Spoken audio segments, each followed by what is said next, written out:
அனைவருக்கும் வணக்கம். சிவசிவ அன்பேஷவம் அறக்கட்டளையின் சார்பாக இன்றைய சிறப்பு விருந்தினராக வந்துள்ள அருணாச்சலம் விஜயகுமார் ஐயா அவர்களை வருக என்று வரவேற்கிறோம்.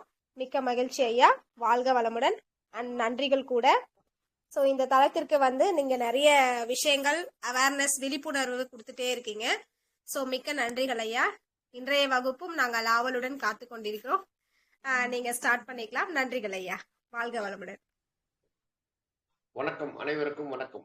உங்கள் ஹீலர் அருணாச்சலம் விஜயகுமார் பேசுகிறேன். சிவசிவ அன்பே சிவம் அறக்கட்டளை நிறுவனர் பாலகிருஷ்ணனுக்கும் ஒருங்கிணைப்பாளர் சங்கீதா மேடனுக்கும் மற்றும் இதை கேட்டுக்கொண்டிருக்கும் நண்பர்களுக்கும் என சிறந்தாத வணக்கத்தை தெரிவித்துக் கொண்டு, வாழ்வியல் பகுதி 3 அப்படின்ற ஒரு தலைப்புல பேசுவோம். அது என்ன சார் வாழ்வியல்? நாங்கெல்லாம் வாழாம இருக்கிறோமா? இல்லையே. அதனால வாழ்வியலை பத்தி நம்ம பேசுவோம். வாழ்க்கை என்பது என்ன அப்படின்னா, த ஓன் இம்யூன் சிஸ்டம், இதுதான் தன்னம்பிக்கை. மருத்துவம் பார்க்கின்ற ஆட்டோ இம்யூன் சிஸ்டம் நம்பிக்கை. தன்னம்பிக்கைக்கும் நம்பிக்கைக்கும் வித்தியாசம் அதிகமா இருக்கும்.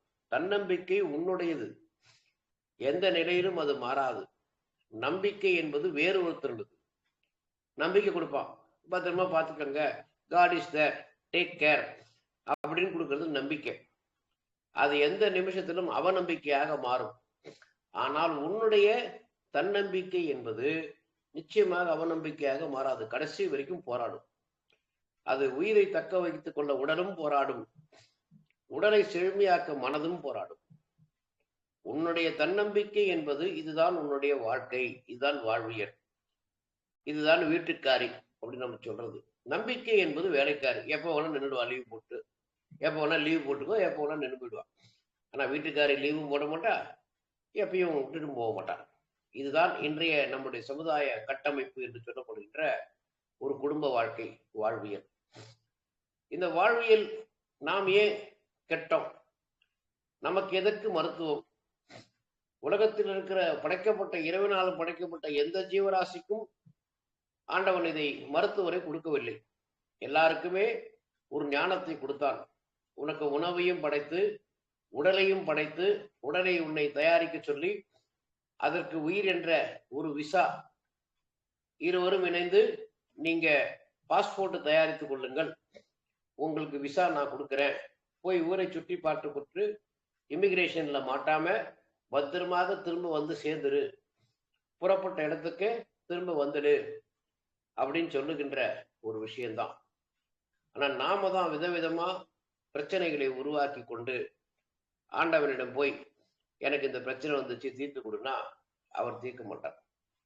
அவர் இந்த ஜீவராசிகளுக்கு என்னென்ன தேவையோ அதெல்லாம் படைத்து விட்டுதான் ஒரு உயிரை படைக்கிறார். ஒரு உயிரையும் படைக்கிறார்.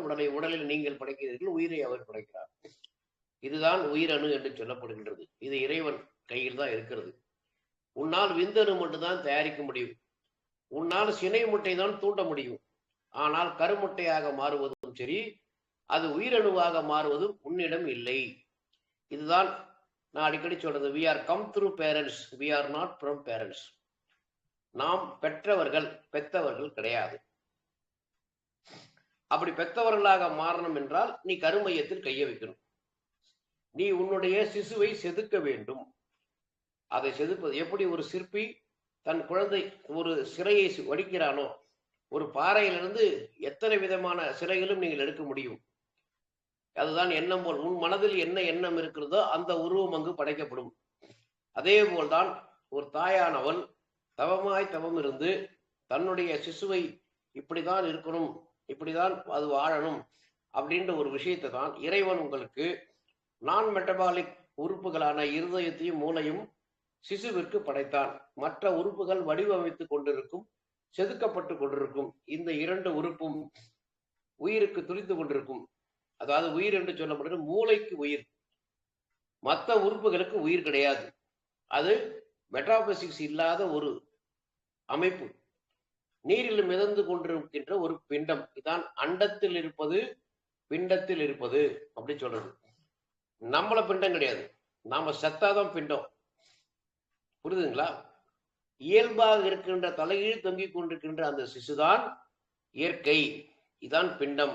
எப்படி இயற்கை உங்களுக்கு பஞ்சபூதங்கள் இயல்பாக இருக்கிறதோ, கிரகங்கள்ல நீர் நெருப்பு காற்றே கிடையாது. அதனால அதை பற்றி நம்ம பயப்படணும் கிடையாது. எப்போ நீங்க பயப்படணும்?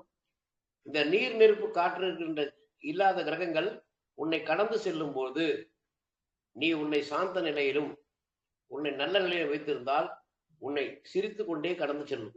இல்லை என்றால் உன்னை வெற்றி செய்யும். இதுதான் கிரகாச்சாரம் அப்படின்னு சொல்லப்படுகின்ற ஒரு விஷயம். அதனால சனி பகவானையோ குரு பகவானையோ பார்த்து பயப்படணும்னு அவசியம் கிடையாது. நீ இதான் மைக்ரோசைமாஸ் என்று சொல்லப்படுகிற அண்டத்தில் இருப்பது உன்னை மோதும் போது, இந்த மைக்ரோசைமாஸ் என்ற சில விஷயங்கள் உங்களை மோதும் போது, ஒரு ஜன்னலை மோதும் போது துருப்பிடிக்கும், பெயிண்ட் அடிச்சா பிடிக்காது. ஒரு கதவை மோதும் போது கரையான் பிடிக்கும், வார்னிஷ் அடிச்சா பிடிக்காது. உன் உடம்பில் கழிவுகள் இல்லாமல் இருந்தால் அது கிருமியாக மாறாது. கழிவுகள் இருந்தால் கிருமியாக மாறும், இல்லை என்றால் செல்லாக மாறிவிடும். இதான் ஜீவகாந்தம். இதான் அண்டத்தில் இருப்பது உன் பிண்டத்தில் இருக்கின்ற உன் சிசுவிற்கு. நாம இறந்து போனால்தான் நமக்கு பிண்டம் வைக்கிறோம், சோறும் எள்ளும் வைக்கிறோம். உன் உடம்புல மெட்டபாலிக் சேஞ்சஸ்க்கு இருக்கிற கார்போஹைட்ரேட்டும் கிடையாது, அதை இயக்குகின்ற எள்ளும் கிடையாது. அதாவது சிறுநீரகம், எள்ளு தான் சிறுநீரகம்னு வச்சுக்கோங்களேன். இதனாலதான் தர்மபுல்ல வச்சு உங்களுக்கு ஆற்றங்கரையில பிண்டம் வைப்பது. நீ இறந்து போனால்தான் நீ பிண்டம். நல்லா புரிஞ்சுக்கோங்க. சோ இதனால் இதை கண்டு யாரும் வாழ்வியல் முறையை நம்ம புரிஞ்சுக்கணும். இதை கண்டு பயப்படுவது அதை நம்ப என்னைக்குமே தன்னம்பிக்கை. இந்த தன்னம்பிக்கை தான் உன்னை வாழ வைக்கும். இதான் ஓன் இம்யூன் சிஸ்டம். நம்பிக்கை என்பது மருத்துவர் கொடுக்குற ஆன்டிபயோட்டிக் சிஸ்டம். புரிஞ்சுட்டீங்களா? அது எப்போ வேணாலும் மாறும். நம்பிக்கை எப்போ வேணாலும் அவநம்பிக்கையாக மாறும். ஆனால் தன்னம்பிக்கை ஒருபோதும் உங்களை கைவிடாது. உங்களுடைய எதிர்ப்பு சக்தி எத்தனை வேல் இருந்தாலும் எப்பொழுதும் என எதிர்வேல் காக்க இந்த மூலாதார சக்தி குண்டலி என்று சொல்லப்படுகின்ற உன் இடது வலது இயக்கத்தில் மட்டும்தான் அது இயல்பாக இயங்கி உன் அசைவுக்கு ஏற்றார் போல் அது அசையும். அதை உக்காந்துக்கிட்டு அசைக்க கூடாது, தாறுமாறாக மேல போகும். அதை பத்தி தான் இன்னைக்கு பேச போகிறோம். இந்த தைராய்டு என்று சொல்லப்படுகின்ற ஒரு விஷயம்தான் வாழ்வியல் 3ல ஏன் உங்களுக்கு இந்த சுவைகளை பற்றி தெரியாமல் போனது, சமையலை பற்றி புரியாமல் போனது, இந்த விஷயத்தை தெளிவா புரிஞ்சுக்கணும். சோ முதல்ல அந்த விசுத்தி சக்கரம். இந்த விசுத்தி சக்கரத்துக்கு தலைவன் யார்? மரம், கல்லீரல். புளிப்பு என்ற சுவைக்கும், மரம் அப்படி என்கின்ற பஞ்சபூதத்துக்கும், ஆகாயம் என்ற பஞ்சபூதத்துக்கும், புளிப்பு என்ற சுவைக்கும், கல்லீரல் என்ற உள்ளுறுப்புக்கும், பித்தப்பை என்ற அதனுடைய துணை உறுப்புக்கும், கண் என்கின்ற வெளி உறுப்புக்கும், கோபம் என்ற உணர்ச்சிக்கும் சம்பந்தம் உண்டு. இந்த சம்பந்தங்கள் தான் சம்பந்திகளாக மாறும் உங்களுக்கு. இது எல்லாமே இயற்கையாக உன் உடலில் நடந்து கொண்டிருக்கும். அப்போ இந்த திருநீலகண்டன் என்று ஆன்மீகத்துல சொல்லுவோம். திருநீலகண்டன் விஷம் மண்ணீரல் உருவாக்குகின்ற அத்தனை அமோனியாகவும் யூரியாவாக மாற்றி இந்த அழுத்தம், அதாவது வெளியே இருக்கிற வெப்பச்சலனை பத்தி நான் சொல்லியிருப்பேன் போன பார்ட்ல. உள்ள இருக்கிற வெப்பச்சலனத்துக்கும் இந்த தைராய்டு தான் ரொம்ப முக்கியம். இதை குறிநோக்கி உள்ள வர்றதுதான், இந்த இடத்த பஞ்சர் பண்றதுதான் மற்ற விஷயங்கள்ல பேசிட்டு இருப்பாங்க. இதை மேலே ஏத்துன்னு ஏத்துன அபான காற்று இந்த வளையத்தை தாண்டினால் சித்தம் கலங்கும், பைத்தியம் பிடிக்கும், மூளை சம்பந்தப்பட்ட வாத நோய்கள் அத்தனையும் வரும். பிட்ஸு, எபிலெக்சி, சீசர், அல்சைமர், பார்க்கின்சன், இப்படி விதவிதமாக பேர் வைத்துக் கொண்டிருக்கின்ற அத்தனை வியாதிகளும் வரும். அதை நல்லா புரிஞ்சுக்கோங்க. இந்த வளையம் பஞ்சர் ஆச்சுன்னா நேரா TRH அடிக்கும். நீங்க சும்மா T3, T4, TSH உங்களை ஏமாத்தி நிற்பீங்க. இந்த டெஸ்ட் பண்ணி ஒரு பிரயோஜனமும் கிடையாது.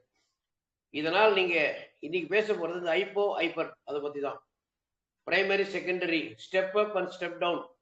எப்படி இந்த பிரபஞ்சத்தில் இருக்கிறத 25,000 வோல்டேஜ் எப்படி உங்களுக்கு 230 வோல்டேஜாக மாறுவது, யார் அதை மாற்றுகிறது, யார் அந்த வெப்பச்சலனத்தை கொடுப்பது, யார் அந்த அழுத்தத்தை உருவாக்குவது அப்படின்ற ஒரு விஷயத்தை தான் இன்னைக்கு நம்ம பார்க்க போறோம், சின்ன ஒரு பகுதியாக. புரிஞ்சுட்டீங்களா? இந்த பகுதியில நம்ம தெளிவா நம்ம புரிஞ்சுக்கிட்டு எப்படி நம்ம அதை நோக்கி கடந்து வரணும். இப்படி சும்மா உட்காந்துட்டு நான் மருத்துவத்துக்கு போவேன், நான் அதை பண்ணி 154 மருத்துவம் இருக்கு. அவன் பையன் தான் பேசி நிற்பான். எந்த வியாதியும் யாரும் குணப்படுத்த மாட்டார். நோயோடு வாழ்வு செய்வதற்கு இது என்னுடைய கருத்து. தயவு செஞ்சு யாரும் தவறாக புரிந்து கொள்ளாது. நோயோடு உங்களை வாழ வைப்பதுதான் மருத்துவம், நோயை குணப்படுத்துவதுதான் வைத்தியம். இந்த வைத்திய முறையில் தான் நான் எடுத்திருக்கேன். தவிர மருத்துவம் பொய் என்று நான் சொல்ல மாட்டேன். அது போலி, அது வேலைக்காரி. அதை நல்லா புரிச்சுக்கோங்க. மருத்துவம் என்பது போலி, பொய் இல்லை. வேலைக்காரி நம்மளுக்கு தேவை. எப்போ நம்ம வீட்டுக்காரி உடம்பு சரியில்லாம போனா உதவிக்கு எடுத்துக்கலாம். அம்மாவை கூப்பிட்டுக்கலாம், இல்லை யாரை கூப்பிட்டு, இல்லை யாருக்கு அந்த வழி இல்லைன்னா வேலைக்காரியை வச்சுட்டு பண்ணிக்கலாம். ஆனா வேலைக்காரியை வீட்டுக்காரியை மாற்ற முடியாது. மருத்துவத்தை மகத்துவமாக மாற்ற முடியாது. உன் உடல்தான் மகத்துவம். கலவையில் தான் நாம் பிறந்தோம், கல்வியில் பிறக்கவில்லை. கலவையில் பிறந்த இந்த உடலை கல்வியில் நீ சரி பண்ண முடியாது. இது எந்த மருத்துவம்னா எடுத்துக்கோ. உட்காந்து இப்படி சுத்து, அப்படி சுத்து, அப்படி வச்சுட்டு கல் வச்சுக்கோ, முள்ளு வச்சுக்கோ, நொல்லு வச்சுக்கோ, அப்புறம் கழிவு. ஒரே நரம்பு ஓட்டத்துல உணவும் போகிறது, கழிவும் போகிறது. அது எப்படி நீங்க கழிவு நீக்கம் பண்ணுவீங்கன்னு எனக்கு ஒன்றும் புரியல. எனக்கு தமாசா இருக்கும். எனக்கு அது புரியல. நல்லது தான் சரி. எனக்கு எந்த ஆட்சேபனையும் கிடையாது. ஆனா நடக்குது. நம்மளோட இறைப்பையிலிருந்து தான் பிரியுது எல்லாமே. கழிவுகள் அப்படின்றது இறைப்பைக்குள்ள தங்க இருக்கிற விஷயம் தான். அதெல்லாம் இந்த கழிவுகளை எப்படி நீங்க ஒரே நரம்பு மண்டலத்தை தான் அருந்தியது அற்றது போற்று உணின்னா இதெல்லாம் கண்டுபிடிக்க முடியாது. எப்படி நான் ஒவ்வொரு உணவும் நான் செரிமானம் பண்ணிட்டு அடுத்த உணவுக்கு எப்படி போறது? இதுதான் பசி என்ற ஒரு பிணி இருந்தது உங்கள் உடலுக்குள். ஆனால் நாம் ருசிக்கு சாப்பிட்டோம். வேளா வேலைக்கு கடைசி வரைக்கும் ருசியோடு சாப்பிட்டோம். அதனால வந்த வினைகள் சுவை தெரியாமல் போனது. இந்த சுவை தெரியாமல் போனதுனாலதான் உன் உடலில் சுவை மருத்துவம் நடக்காத இருந்ததுனால்தான் உன் உடலில் வெப்பச்சலனம் தோற்று போனது.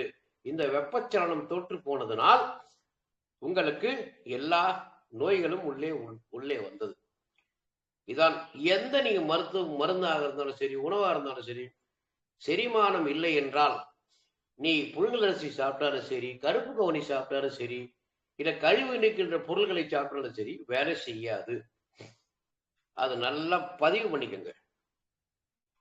நீங்கள் செரிமானத்தை கெடுத்து விட்டு அரிமானம் நடக்கின்ற இந்த உடலுக்கு உடனே புழுங்கலரிசி தின்னு சக்கரை வந்த உடனே நேரா காட்டு யானத்துக்கு மாப்பிள சம்பாகம் போயிடுவோம். ஒரு சாதாரண புழுத்து போன புழுங்கலரிசியே உங்களுக்கு ஜீரணமாகாத பட்சத்துல உங்களுக்கு கருப்பு கவுனி எப்படி ஜீரணமாகும்? அவனும் சொல்ல மாட்டான். ஒருத்தன் மருத்துவத்துல சர்க்கரையை உள்ள தள்ளிட்டுக்கிறான், இன்னொருத்தன் இயற்கை வைத்தியம் சொல்லிட்டு சர்க்கரை வெளியே தள்ளுகிறான். யாராவது சர்க்கரை வியாதி குணப்படுத்தினீங்களான்னா $1,000,000 கொஸ்டின். அது நல்லா நம்ம ஏன் புரிந்து கொள்ள மாட்டோன்றோம். புரியுது. நான் செஞ்சு காட்டுறேன்னா இல்லையா, நான் வாழ்ந்து காட்டுறேன்னா இல்லையா? எனக்கு மற்ற மருத்துவம்ன்றது எனக்கு மருத்துவத்துல மகத்துவம் கிடையாதுன்னு அவசர காலத்துக்கு போய்க்கலாம். எந்த மருத்துவம் என்பது நோயோட வாழ வைக்கிறது. நல்லா பதிவு பண்ணிக்கோங்க. நோயை குணப்படுத்துவது மருத்துவத்தின் வேலை அல்ல. உபாதைகளை குறைப்பதுதான் மருத்துவத்தின் வேலையை தவிர நோயை குணப்படுத்துகிற சிலபஸ் மருத்துவத்தில் கிடையாது. ஏன்னா அது கல்வியால் உருவானது மருத்துவம், கலவையால் உருவானது மகத்துவம். இதை நான் உணர்ந்து கொள்வதற்கு 14 வருடங்கள் ஆச்சு.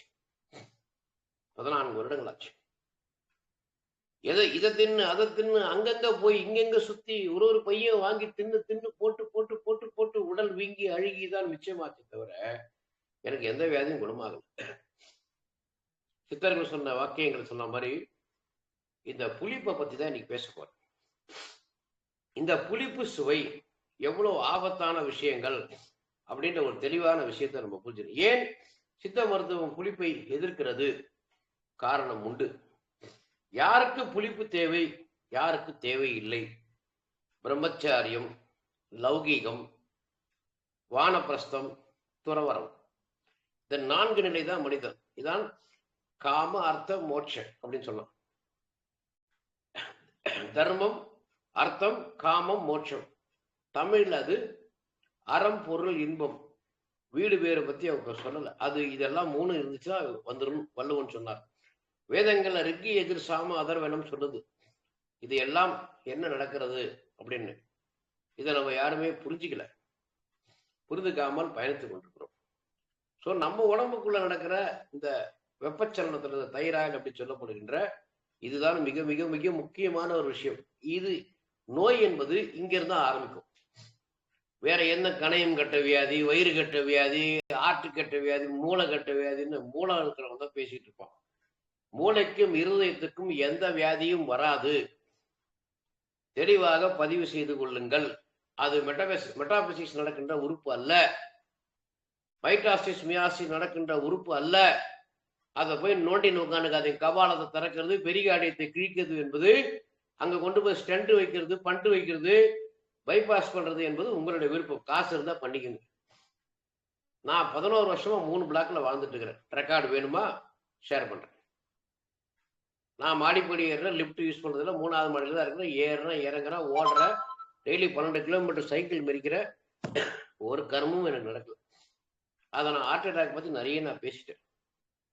இங்கேயே நான் பேசியிருப்பேன். செல் டெத்துனா என்ன, செல் ஸ்லிப்பிங்னா என்ன, கோலஜன் ப்ரொடக்ஷன்னா என்ன, ஃபைப்ரோபிளாஸ்டிக் பாலிமரைசேஷன்னா என்ன, ஹிப்போட்ராப்னா என்ன, மோட்டர்னா என்ன, ஜெனரேட்டர்னா என்ன, right hand rule left hand ரூல்னா என்ன, Fleming's left hand right hand ரூல்னா என்ன, நிறைய பேசிட்டேன். மோட்டார் ஜெனரேட்டருக்கு எந்த பிரச்சனையும் கிடையாது.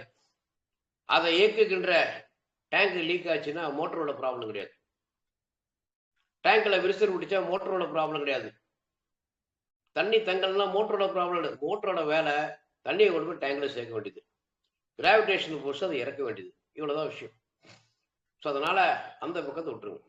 அப்போ இந்த புளிப்பு அப்படின்றது எப்படி குழந்தைகளுக்கும் நடுத்தர மக்கள் பிரம்மச்சரியத்திற்கும் லௌகீகத்துக்கும் பயன்படுகிறது. அப்புறம் சஷ்டி பூர்த்தி அந்த இடத்துல என்ன சுவை நம்ம கொடுக்கணும். இந்த உப்பு புளி காரத்தை நம்ம தெளிவா புரிஞ்சுக்கணும். எல்லா அறுசுவையிலும் உப்பு இருக்குது, உவர்ப்பு. இது அந்தந்த சுவை கரையணும், கரைஞ்சி அடுத்த நிலைக்கு போகணும், இனிப்பு கரையணும். இதுதான் மது வேகம். சித்தர்கள் சொன்னது மது என்பது இனிப்பு, அது கரையாமல் வேகமாக நிற்கிறது. செயற்கை மழை என்று நம்ம பவுடர் போட்டு மழை பெய்ய வைக்கிறோம் பார்த்தீங்களா, அந்த மாதிரிதான் இவங்க மருத்துவத்துல மழை பெய்ய வைக்கிறது. எப்படி செயற்கை மழை உருவாக்குறாங்களோ உங்களுக்கு செயற்கை ஆரோக்கியத்தை உருவாக்குவது மருத்துவம். இதில் உபாதைகள் தான் குறையுமே தவிர நோய் குணமாகும். அதுவாக இயற்கையாக மழை பொழியணும். உத்தராயணத்தை சரியா பண்ணினா தட்சிணாயம் சூப்பரா இருக்கும். வாயில் மூக்கில போற காத்து தான் நீராக மாறும், வாயில போற காத்து நெருப்பாக மாறும். வென்டிலேஷன் அண்ட் ரெஸ்பிரேஷன், இதான் பிரம்ம முகூர்த்தம். பிரம்மம் உடனே காயக்கல்பம். காயக்கல்பத்துக்கு என்ன சார் சாப்பிடலாம் அப்படின்னு கேட்பான். ஐயா சாமி, திங்கிறதுலே இருக்கு. காயக்கல்பம்னா என்ன முதல்ல புரிஞ்சுக்கும். முதல்ல உணவு அப்படின்னால என்ன தெரியுங்களா, உணவுல உயிரும் இருக்கும் சக்தியும் இருக்கும். உயிரை தனியா பிரிக்கணும், சக்தியை தனியா பிரிக்கணும். உயிரை பிரிப்பதற்கு ஒரு செரிமானம் நாக்கு. உணவுல இருக்க உயிர், அது உயிரை சுவையை கரைத்து பிரிப்பது வாய் செரிமானம்.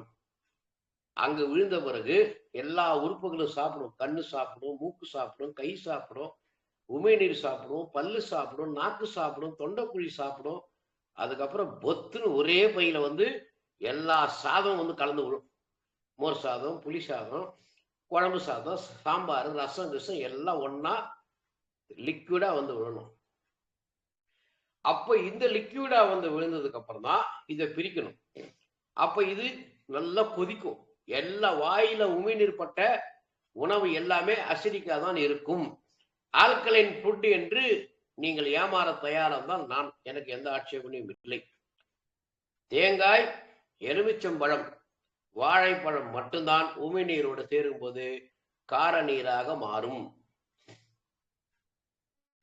வயிற்றுக்குள்ள போன அத்தனையும் கொதிநிலையில அக்னி பிரவேசமாக நடக்கும்.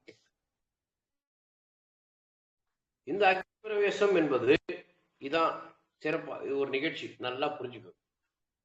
இந்த அக்னி பிரவேசத்துல கொதிநீரா இருக்கின்ற இது பித்த கல்லீரல் சுரக்கின்ற பித்த நீர், கொதிநீர் தன்னிடம் இருந்தால் அழிவு என்று பித்தப்பையில கொண்டு போய் சேர்த்து உமிழ்நீர் பெற்ற உணவுக்கு இந்த நீரை குடு என்று கட்டளையிடுகிறது. இதுதான் டியோடினம் வழியாக பித்தப்பையிலிருந்து டியோடினம் என்ற ஒரு பைப் லைன் வழியாக உள்ளே சிறுகுடல் வாயில வந்து நிற்கும். இங்க தேங்கினாதான் டியோடினம் அல்சர்னுவான். வயிற்றுல வந்தா பெப்டிக் அல்சர்னுவான். ஏன் பெப்டிக் அல்சர் சொல்றான்? உங்க மண்ணீரல் பெப்சினை சுரக்கல, அதனால அங்க அமிலமா இருக்குது. இதுதான் பெப்டிக் அல்சர். பித்த நீர் போய் சிறுகுடல்ல கலக்கல, அதான் டியோடினம் அல்சர். புரிஞ்சுக்கிறீங்களா இப்போ? ஓகே. இப்ப இந்த இடத்துல வந்துதான் இந்த உணவை கார உணவாக மாற்றி உள்ள தள்ளும். இல்லைன்னா uric acid, boric acid, carrom board போடுன்னு சொல்லிட்டு இருப்போம். இங்கதான் உங்களுக்கு ருமேட்டிக் ஆர்த்ரைட்டிஸ், முட்டி வலி, குட்டி வலி, எல்லா கர்மமும் உள்ள வர்றதுக்கு காரணமே இதுதான். நன்றாக புரிந்து கொண்டீர்களா? இந்த இடத்துல இப்போ இந்த இடத்துல நீங்க இதான் இது சிறுகுடலை வெளியே தள்ளும் போது மேற்பக்கமாக வந்து இந்த அல்சரு, பல்சரு, அதுக்கப்புறம் ஜிஇஆர்டி, கேஸ்ட்ரோ ஈஸ்டோபேகல் ரெஃப்ளக்ஸ் டிசீஸ் அப்படின்னு சொல்லப்படுகின்ற எல்லா இந்த உணவு பாதையும் இறைப்பையும் சார்ந்த இடத்துல ஒரு வாஷர் இருக்கும். இதான் ஆண்ட்ரம் கேப்ரிகான்னு சொல்லப்படுகின்ற ஒரு வாஷர். இந்த இடம் லீக் ஆகும் ஆசிட் பட்டு பட்டு. இதான் நெற்கழிப்பு அப்படின்னு சொல்லுகிற ஒரு விஷயம். புரியுறீங்களா? உணவு வரும்போது விரியும், உணவு போனபோது முடிக்கும். தலைகீழனால சாப்பாடு வெளில வராது, வாந்தி மட்டும்தான் வரும். புரிஞ்சுங்களா? இதுதான் ஆண்ட்ரம் கேப்ரிகான்னு சொல்லப்படுகின்றது. உள்ள இருக்கிற அந்த ஜவ்வு தான் பைலோரக்ஸ்.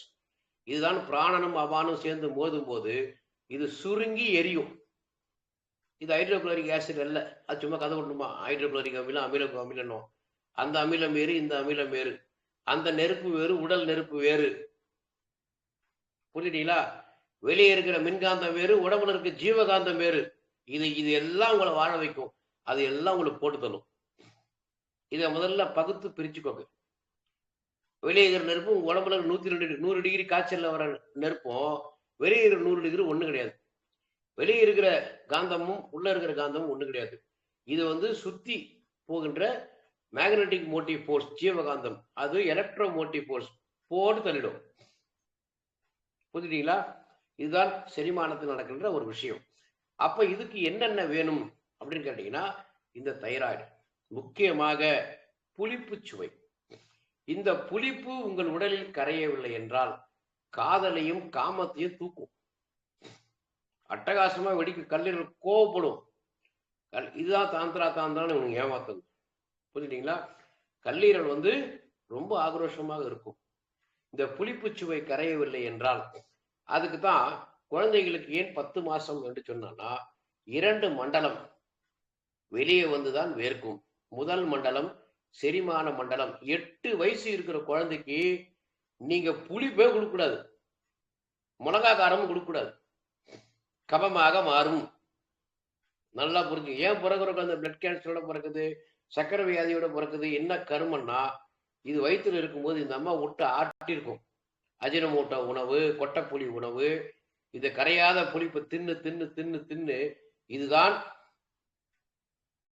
பிறவை கடன் நீந்தார் என்று நீ மலத்தில் புழுக்கின்ற புழுவை போல் பிறப்பாய் அப்படின்னு சொன்னது திருமூலர். புரிஞ்சுட்டீங்களா? இந்த புளிப்பு சுவை தான் ஒரு மனிதனுக்கு காமத்தை, எல்லா ஜீவராசிக்கும் இந்த புளிப்பு சுவை பிறப்பை படைப்பதற்கு கொடுத்தது. புளிப்பு உங்க உடம்புல அதிகமாக இருந்தாலும் சரி, கம்மியாக இருந்தாலும் சரி, மிகினும் குறையினும் நோய். இதுதான் ஹைப்பர் ஐப்போ. புளிப்பு அதிகமாக இருந்தால் நீங்கள் ஹைப்பராக இருப்பீர்கள், புளிப்பு கம்மியாக இருந்தால் நீங்க ஐப்போவாக இருப்பீர்கள். புரியுங்களா? ஆண்மைத்தனம் உங்களுக்கு அதிகமாக இருந்தால் புளிப்பு அதிகமாக இருக்கிறது, உங்களுக்கு ஆண்மையே இல்லைன்னா புளிப்பு கம்மியா இருக்கு. அப்போ இந்த முதல் மண்டலம் பால் பல் விழற வரைக்கும் அந்த குழந்தைகளுக்கு செரிமான மண்டலமே கிடையாது. அது உணவை விழுங்குங்க. உணவை விழுங்குவது குழந்தைகள். உணவை கூழ அரைச்சு சாப்பிடுறது, உமிழ்நீரை கிடையவே கிடையாது. அதுகளுக்கெல்லாம் ஓர்ப்பு நீர் செரிமானம், ஜொல்லு செரிமானம். அதுகளுக்கெல்லாம் ட்ரூலிங் சொல்லுவான் இங்கிலீஷ்ல. புரிஞ்சுட்டீங்களா? இந்த குழந்தைக்கு உட்காந்து திணி திணி திணின்னு கொஞ்சம் எழுந்து உட்கார்ந்த உடனே மீனை கொடுக்கறது, இட்லி தோசையை கொடுக்கறது, அதுக்கப்புறம் பிரியாணி கொடுக்கறது, அசைவத்தை கொடுக்கறது. குழந்தைகளுக்கு சத்து. குழந்தைங்க என்ன விவசாயம் பண்ணுவ போகுது? அது வெளியே கூட விளையாட வர்றது இல்லை. அதுக்கு கொண்டு போய் 3 வேளை திணிக்கிறீங்க பாருங்க, இது கபமாக மாறும். ஏன்னு பிறந்த குழந்தைக்கு காய்ச்சல் வருது, சளி பிடிக்குது, எல்லாம் உட்காந்து பேசுறீங்களே கழிவுதான் வியாதி, கழிவுதான் வியாதி. அந்த குழந்தைக்கு எங்க கழிவு வந்துச்சு? யோசிச்சு பாருங்க. பிறந்த குழந்தை பொங்கல் சாப்பிட்டுச்சா இல்லை கறி சாப்பிட்டுச்சா? ஏன் அதுக்கு சளி பிடிக்குது? தேவையில்லாத உணவை நீங்க கொடுக்கும்போது அது கபமாக மாறும். கபம் தான் கேன்சருங்க. கபம்ன்றது அது மெட்டாபிசிக்ஸ் நடக்கலைன்னா உங்களுக்கு முதல் இண்டிகேஷன் சளி தாங்க. உங்க உடம்புல மெட்டாபிசிக்ஸ் பிரச்சனை வருது அப்படின்னாலே முதல்ல காத்த சரியா காட்டுவது. நல்லா புரிஞ்சுக்கோங்க. சோ இந்த புளிப்பு சுவை என்பது கரையவில்லை என்றால் இதுதான் உங்களுக்கு பிரச்சனை இருக்கும். இதான அண்ட பிரம்மாண்டம் அப்படி சொல்லப்படுகின்ற இந்த பிரம்மாண்டத்தில் இருப்பது எல்லாமே இயல்பாக இருக்கும். இதுதான் அண்டம். இந்த பிண்டத்துக்குள்ள வரும்போது அது ஏக்கமாக மாறும். இதுதான் அண்டம் பிண்டம். அது நம்ம மனித உடல். இது மோதும். இந்த அண்டத்தில் இருப்பது எல்லாம் ஆட்டம் எலிமெண்ட். இந்த பிண்டத்தில் உள்ள வரும்போது சமையல் தான் மாலிகுல். நீங்க ஆட்டமி எலிமெண்ட்டை எடுத்து மாலிகுலா மாத்துறது தான், அதற்கு பெயர் தான் சமையல். இதை புறச்சமையல்ல பண்ணி அகச்சமையல்ல காம்பவுண்டா மாத்துவோம் உடம்பு. ஆட்டம், எலிமெண்ட், மாலிகுல் அண்ட் காம்பவுண்ட்.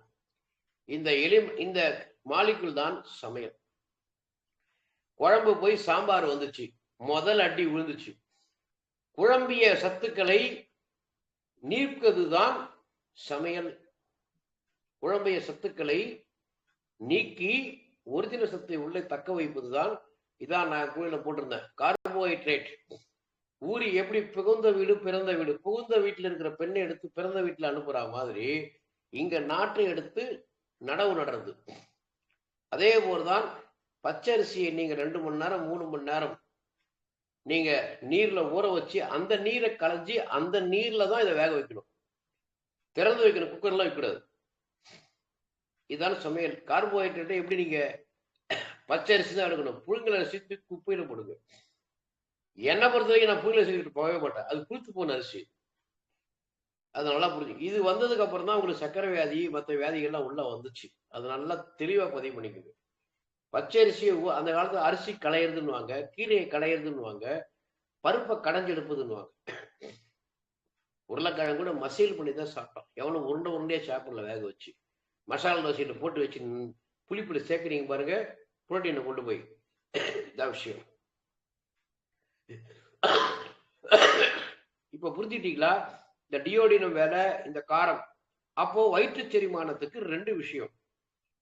உமிழ்நீர் பட்ட உணவுக்கு என கல்லீரல் போற்றல். இந்த உமிழ்நீர் பட்ட உணவுக்கு பித்த நீர் கிடைக்கும். பித்த நீர் கிடைத்த உணவுக்கு கணைய நீர் கிடைக்கும். 2 போலீஸ்மேன் வயிற்றுல இருப்பாங்க சக்தியை பிரிக்கிறது. நாக்கில சக்தியை பிரிக்க முடியாது. நாக்கில உயிர் தான் பிரிக்கும். அறுசுவையை பிரிச்சு ராஜ உறுப்புகளை டைரக்டா கொடுத்துரும். போலீஸ்மேன்லாம் கிடையாது. வயிற்றுக்குள்ள வரும்போது செரிமானம் கட்ட அரிமானம் நடக்குன்னு இறைவன் 2 போலீஸ்மேன் வச்சிருக்கிறான். பித்த நீர் கணைய நீர் வச்சிருக்கிறான். உடனே நம்ம செரிமானத்தை சரி பண்ணாம கணையம் கட்ட வியாதி, கல் பிளாடர் கட்ட வியாதின்னு அதை அறுத்து அழுகிறாங்க. கல் பிளாடர் ரொம்ப சர்வசாதாரண. ஆண்கள் கல் பிளாடரை இழந்து கொண்டிருக்கிறார்கள், பெண்கள் கர்ப்பப்பையும் சினைப்பையும் இழந்து கொண்டிருக்கிறார்கள். இதற்கு ஒரு மருத்துவம் தேவை என்றால் நீங்க புடிச்சின் கட்டியா தங்கிக்கோங்க. எனக்கு எந்த ஆட்சேபனையும் கிடையாது. அது புரிஞ்சுட்டீங்களா? சோ இந்த புளிப்பு சக்தியை எப்படி நம்ம குறைக்கணும்? இந்த குழந்தைகளுக்கு இந்த 10வது மாசம், இந்த 10வது மண்டலம் 11வது மண்டலம் என்று சொல்லப்படுகின்ற இந்த பால் விழுந்ததுக்கு அப்புறம் தான் மனிதன் சாப்பிடுகின்ற உணவே நீங்க குடிக்கணும். அது வரைக்கும் அது பழத்தை இட்லி குண்டான அவிச்சு கொடுக்கலாம், காய்கறி சூப்பு தான் நீங்க கொடுக்கலாம், உணவை மசிச்சு பாசி பருப்பை சேர்த்து நெய் கலந்து கொடுக்கலாம், கொஞ்சம் ரசம் ஊற்றி கொடுக்கலாம். ஆனா இட்லி, தோசை, பிரியாணி, சிக்கனு, மட்டனு, சத்துன்ற பேர்ல நீங்க கொடுத்து கொடுத்து கொடுத்து அந்த குழந்தையை நோயாளியாக்கி, அதுக்கு ஒரு குழந்தை நிபுணர் என்று சொல்லப்படுகின்ற அவன் தண்ணியை கொடுக்காத மண்ணியை கொடுக்காதுன்னு அவன் சொல்லி இப்படி குழந்தைகளை வதைத்து வாட்டுவது இன்றைய விஞ்ஞான உலகத்தில் வளர்ந்த பெற்றோர்கள் தான். இந்த பெற்றோர்கள் தான் குலநாசினியாக மாறுகிறார்கள் அந்த குழந்தைகளுக்கு. அது நல்லா புரிஞ்சுக்கோங்க. 8 வயசு கீழே வரைக்கும் நீங்க இந்த உணவை தவிருங்கள். இந்த உணவு தான் குழந்தைகளுக்கு. அதுக்கு பழக்கப்படுத்தணும். அதுக்கு கருமையத்தில் நீங்க சொல்லணும். அப்படி இல்லைன்னா பொது மையத்துல இதை பழக்கப்படுத்தணும். குழந்தைகள் அழகின்ற வரைக்கும் உணவை கொடுக்காதீர்கள். அது விழுங்குகின்ற நிலையில் இருக்கிறப்போ போட்டு யூடியூப்ல பார்த்துட்டு அதை பார்த்து சத்து மாவு, மொத்து மாவு, பத்து மாவு, சத்து மாவு சாப்பிட்டீங்கன்னா குழந்தைகளுக்கு 10 மாவாக மாறும்.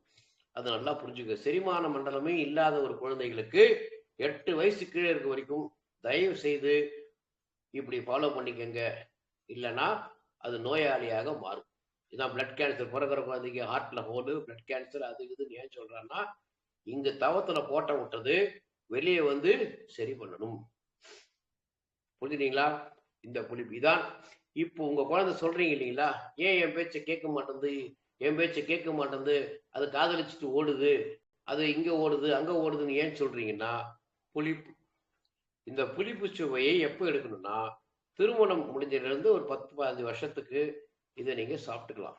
ஏன்னா குழந்தைகளை படைக்கணும், புளிப்பு சக்தி, காதலும் காமம் அன்பு அப்படின்னு இருக்கணும் பார்த்தீங்களா, அப்ப சாப்பிடலாம். குழந்தைகளுக்கும் பிரம்மச்சாரிகளும் குறைத்து விட்டுக்கொள்ளும். குழந்தைகளுக்கு கிடையாது, குழந்தைகளுக்கு கிடையாது. அதே போல சஷ்டி பூர்த்தி என்ன மாதிரி கிழவனுக்கு 60 வயசு தாண்டினவங்களுக்கு இந்த கருமத்து பக்கமே புளிப்பு பக்கமே போகக்கூடாது. போனீங்கன்னா, ஏன்னா ஆண் அப்படின்றது இறக்கின்ற வரையில் அவனுக்கு காம உணர்வு இருக்கும். விந்து அணு அவனால தயாரிக்க முடியும். பெண்ணால் அது முடியாது. ஏன்னா பெண் பிறக்கும் போதே விதைக்கப்பட்டுதான் பிறக்கிறாள். அவளால் சினை முட்டையை வாழ்நாள தயாரிக்கவே முடியாது. அதனாலதான் அது மைட்டோகாண்ட்ரியல் டிஎன்ஏ நான் சொல்றதுக்கு என்ன காரணம், விஞ்ஞானம் சொல்றதுன்னா, அந்த சினை முட்டைக்கு டிஎன்ஏ கிடையாது. மைட்டோகாண்ட்ரியல் அடுப்பு டிஎன்ஏ தான் உண்டு, சமையல் டிஎன்ஏ தான் உண்டு. உயிர் கொடுக்கின்ற டிஎன்ஏ கிடையாது, ஜெனிஷியல் டிஎன்ஏ கிடையாது. அது விந்தனுக்கு மட்டும்தான் உண்டு. அதனாலதான் அவனுக்கு சாகர வரைக்கும் அந்த உணர்வு இருக்கும், பெண் உணர்வு இருக்கும். ஆனால் முடியாது, உடம்பு தளர்ந்து போயிருக்கும், உட்காந்து பண்ணுவான். 60-80 வயசுல கல்யாணம் பண்ணிக்கிறேன்னு கேட்டு பாருங்க ஆம்பளைய. என்னால எழுந்து நிக்க முடியல, நடக்க முடியல, நான் எப்படி லௌகிக வாழ்க்கை வாழணும்னு சொல்ல மாட்டான். இந்த வயசுல எனக்கு யாரு பொண்ணு கொடுப்பான்னு கேட்பான். ஏன்னா அவனுடைய இயல்பு நிலை. சூரியன் எப்பயுமே கக்கிட்டு இருக்கும்.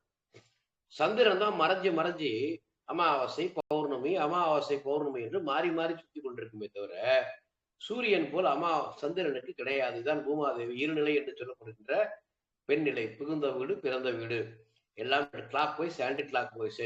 இடது பக்கம் சுற்றி தன் உயிரை படைப்பால், வலது பக்கம் சூரியனை சுற்றி உயிரை காப்பால். இதுதான் பெண்கள் புகுந்த வீட்டுக்கு போறப்போ வலது காலை எடுத்து நெல்லை தட்டி விட்டுட்டு போறது. அரிசி இது நெல் வச்சிருப்பாங்க பாருங்க, அந்த படியில் தட்டி விட்டு போவாங்க. இந்த சூரியனோடு இணைந்து பிறப்பை படைத்து குலத்தை வாழ வைக்கின்ற குலமகளாக போவேன் என்று போனது. இதுதான் முன்னோர்கள் வகுத்து வச்ச நம்முடைய வாழ்வியல் முறை. புரிஞ்சுட்டீங்களா? இப்போ இதுல கருமையத்தை பத்தி நான் ஏற்கனவே பேசியிருப்பேன். எப்படி ஒரு சிற்பி தன்னுடைய சிறையை ஒழிப்பதற்கு எப்படி பாடுபடுகிறானோ, இந்த 9 மாதம் கூட ஒரு தாயானவன் பாடுபடவில்லை என்றால் அது இந்த நிலைக்கு தான் வரும். இந்த நிலைக்கு தான் வரும் நான் சொல்றது. அப்போ இந்த ஹைப்பர் ஐப்போ அப்படின்ற விஷயத்த, இது தைராய்டு பேரதைராய்டு தான், கால்சியம் சோடியம் இது ரெண்டும் இணைந்தால்தான் மெக்னீசியம் உருவாகும். இங்கேயே பிரச்சனை இருக்கும்போது மெக்னீசியம் என்பது ஒரு கொஸ்டின் மார்க்காக தான் இருக்கும். இதான் Epsom salt, magnesium sulphate. Magnesium ஏன் பேசுறாங்கன்னா, டைரக்டா கொடுக்கும்போது உங்களுக்கு பிரச்சனைகளை உருவாக்கும்.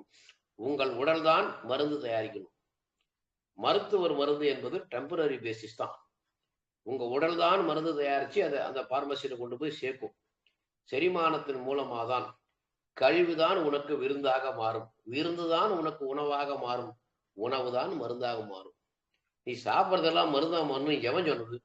அது சும்மா டுபாகு. உணவே மருந்து, உடலே மருத்துவர், அண்டத்தில் இருப்பது பிண்டத்தில் இருப்பது, இதெல்லாம் சும்மா தமாஷா தான் இருக்கும். பிண்டம்னா என்ன, அண்டம்னா என்னன்னு அவனுக்கும் தெரியாது. எவனோ ஏறி வச்சுட்டு போல சொல்லி உட்காந்துருப்பான். அண்டத்தில் இருப்பது என்பது இயல்பு, பிண்டத்தில் இருப்பது இயல்பு. இயக்கம் எல்லாம் தொங்கிட்டு இருக்கும். நம்ம இயக்கத்தோடு இருக்கிற ஒரு நம்ம எப்பயுமே வெளியே வந்து அசிரிக்கலாம். அப்பப்போ நீங்க ஆல்கலைனா மாறிக்கலாம். புரியுதுங்களா? அப்போ இந்த புளிப்பு சுவை கரையாம இருந்துச்சுன்னா எல்லாமே ஐப்போவா மாறிடும். அதிகமாக கரைந்தால் ஒல்லியா இருப்பாங்க. நல்லா கவனிச்சு பாருங்க. அந்த மாதிரி குழந்தைகளும் ஒல்லியா இருக்கும், ஆம்பளை குழந்தைகளும் ஆளுங்களும் ஒல்லியா இருப்பாங்க. ஒரு மாதிரி மந்த சோம்பலா இருப்பாங்க, சோம்பேறிகளா இருப்பாங்க. மாதவிடாய் 2 மாசத்துக்கு 3 மாசத்துக்கு வருதுதான் வரும். உணவு மேல நாட்டம் இருக்காது. எனக்கு பசியே எடுக்கலன்னு வாங்க. சாப்பிட்டதெல்லாம் ஜீரணம் ஆகலன்னு சொல்லுவாங்க. இதுதான் ஐப்போ. ஐப்பர்னா அப்படியே ஆப்போசிட். அடிக்கடி மலம் கழிப்பாங்க, யூரின் கழிப்பாங்க. அதுக்கப்புறம் மாசத்துக்கு 2 தடவை மாதவிடாய் வரும். அப்புறம் கோவம் வரும். உடம்பு வீங்கிட்டே போகும். உடம்பு குண்டாயிட்டே போகும். ஒன்று ஒல்லி ஆகிட்டே போகும், ஒன்று குண்டாயிட்டே போகும். இதுதான் ஹைப்பர் ஐப்போ. இதெல்லாம் எங்க இருக்குதுன்னா தைராய்டு சொல்லப்படுகிறது. இந்த திருநீலகண்டன், இந்த திருநீலகண்டன் இந்த விஷம்தான் இங்கு தங்கும். தயவு செஞ்சு உணவை உண்பவர்கள், லௌகீக வாழ்க்கையில் இருப்பவர்கள் இந்த சக்கரத்தை திறக்காதீர்கள். மிகவும் ஆபத்து. அதுக்கப்புறம் உங்க விருப்பம். இது அப்புறம் தான் சொல்லுவான், விந்தணுவை மேலே ஏத்தனா வேலா மாறிடும் அப்படின்வான். ஸ்பெர்மோட்டோசோவை பத்தி கேளுங்க அவரை. ஏம்பா விந்தணு அமைப்பு என்ன, எப்படி வெளியில போக, ஸ்பெர்மோட்டோசோவ்னா என்ன, அந்த வெயின் மசில்ஸ்னா என்ன, அது எங்க போகும், அது என்ன கழிவு, அந்த ஸ்போம் என்பது அடுத்து ஆர்பிசி டபிள்யூபிசியா மாறி டபிள்யூபிசி ஸ்போமா மாறும். அதனுடைய அவுட்லெட் என்ன எவனுக்கும் தெரியாது. எவனா எழுதி வச்சுட்டு போயிருப்பான். வேல் என்பது வேறு, வில் என்பது வேறு. இது ரெண்டுமே கீழ் நோக்கி போய்கொண்ட விஷயம். இதை மேல எப்படி ஏத்துவீங்கன்னு எனக்கு ஒன்றும் புரியல. இதான் பெண்களுக்கு அங்க பிரதர்ஷனம் கிடையாது, தோப்பு கரணம் கிடையாது. அதுக்கப்புறம் உங்களுக்கு சிறை முட்டையை மேலே ஏத்துக்கின்ற விஷயங்கள் எதுவும் கிடையாது. நீங்க 50 வயசுக்கு மேல மெனோபோஸ் ஆயிடுச்சுன்னா என்ன கருமானா பண்ணிக்கங்க. நீங்க ஆம்பளை, நீங்க புடவை கட்டின ஆம்பளை, சுடிதார் போட்ட ஆம்பளைன்னு நான் சொல்லுவேன், அவ்வளவுதான். ஏன்னா சினைப்பை காலி ஆயிடுச்சுன்னா நீங்க என்ன வேணா பண்ணிக்கலாம்.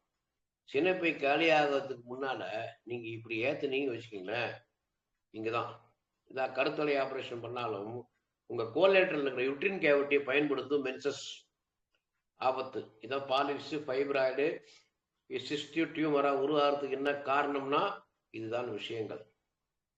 ஸோ இதெல்லாம் தேவையா தேவையில்லை என்று நீங்க முடிவு செய்யறது தான் அந்த விழிப்புணர்வு கொடுக்குறேன்.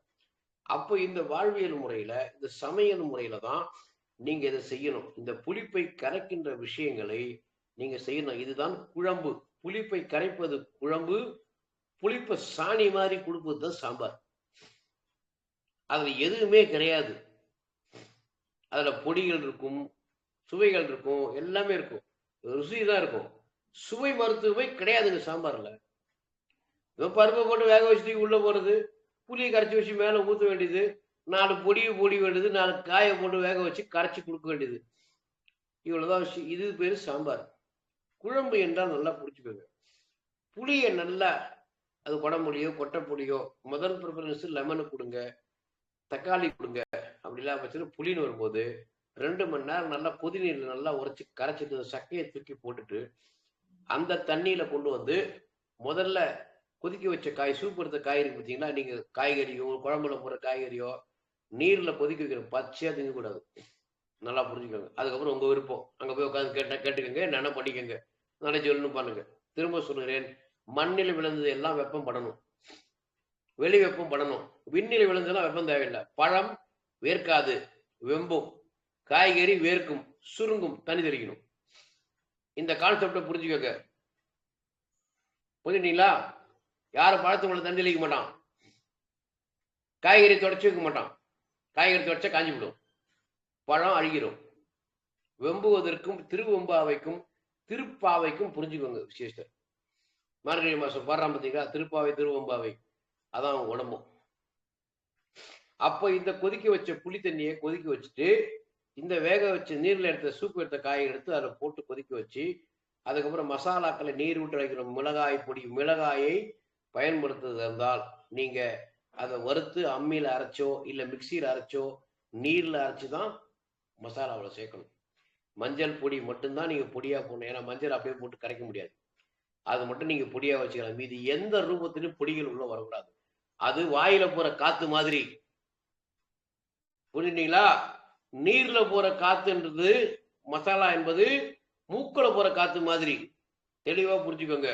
மூக்குல போற காத்து தான் தண்ணியாக மாறும், வாயில போற காத்து நெருப்பாக மாறும். இதுக்கப்புறம் டப்பால வச்சு நீ பொடி தூவி இருந்தீங்கன்னா உனக்கு தூவிடுவாங்க பொடி. பொடிகளை முற்றிலும் தவறுங்கள். நீரை விட்டுதான். நம்ம சோம்பேறியானோம். எவன் அம்மியை வச்சு கழுவின்னு அரைச்சிக்கின்னு போய் வச்சுன்னு அப்படி விட்டு நேரம் பொடி தூக்கி போட்டு கொதிக்க விட்டுட்டு வாசனை கம்ம கம்மன்னு இருக்கும், சாம்பார் வாசனை அடிக்கும். அது சாம்பாரே கிடையாது. ஸோ இதெல்லாம் போட்டு கொதிக்க வச்சுட்டு அப்புறம் பருப்பை கடைஞ்சிட்டு அந்த பருப்பு எடுத்து அதில் போடணும். புரியுதுங்களா? போட்டு முடிச்சதுக்கு அப்புறம் கடைசியில கல் உப்பு போடணும். போட்டுட்டு நல்லா கொதிநிலை விட்டுது.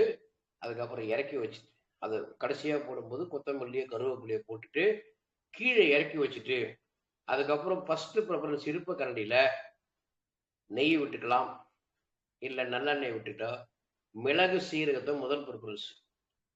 இதுதான் நீங்க தாளிக்கணும். ரெண்டாவது தான் கடுகு. நெய்யும் மிளகு சீரகம் பயன்படுத்தாதவர்கள் நல்லெண்ணெய் பிளஸ் கடுகு பயன்படுத்திக்கலாம். புரியுதுங்களா? இதுதான் தாளிப்பு. இப்போ இதுல இருக்கிற அத்தனை பாருங்க, அதுல மசாலாக்கள் இருக்கும், மஞ்சத்தூள் இருக்கும், காய்கறி இருக்கும், வெங்காயம் இருக்கும், புளி இருக்கும், துவரம் பருப்பு என்கிற புரோட்டீன் இருக்கும். இதெல்லாம் இருக்கும்போது இதெல்லாம் கலவையா மாறும்போது சில நச்சுக்களை வெளியெடுத்தும். இந்த நச்சுக்களை முறிப்பதுதான் இந்த தாளிப்பு. இதுக்கு பெயர் குழம்பு. ஆனா நீங்க என்ன பண்ணீங்க, வானிலை ஏற்றி வச்சுக்கிட்டு உடனே நாங்கள் ஆலிவ் ஆயில் யூஸ் பண்ணிக்கிறோம், நல்லெண்ணெய் யூஸ் பண்ணிக்கிறோம், தூக்கி போட்டு கொதிக்க வச்சு ஆவியாக்கி அதில் கொண்டு போய் கடுகு போட்டு முதல்லயே நல்ல எண்ணெயில சத்து வெளியேறதுக்கு எதுக்குங்க கடுகு?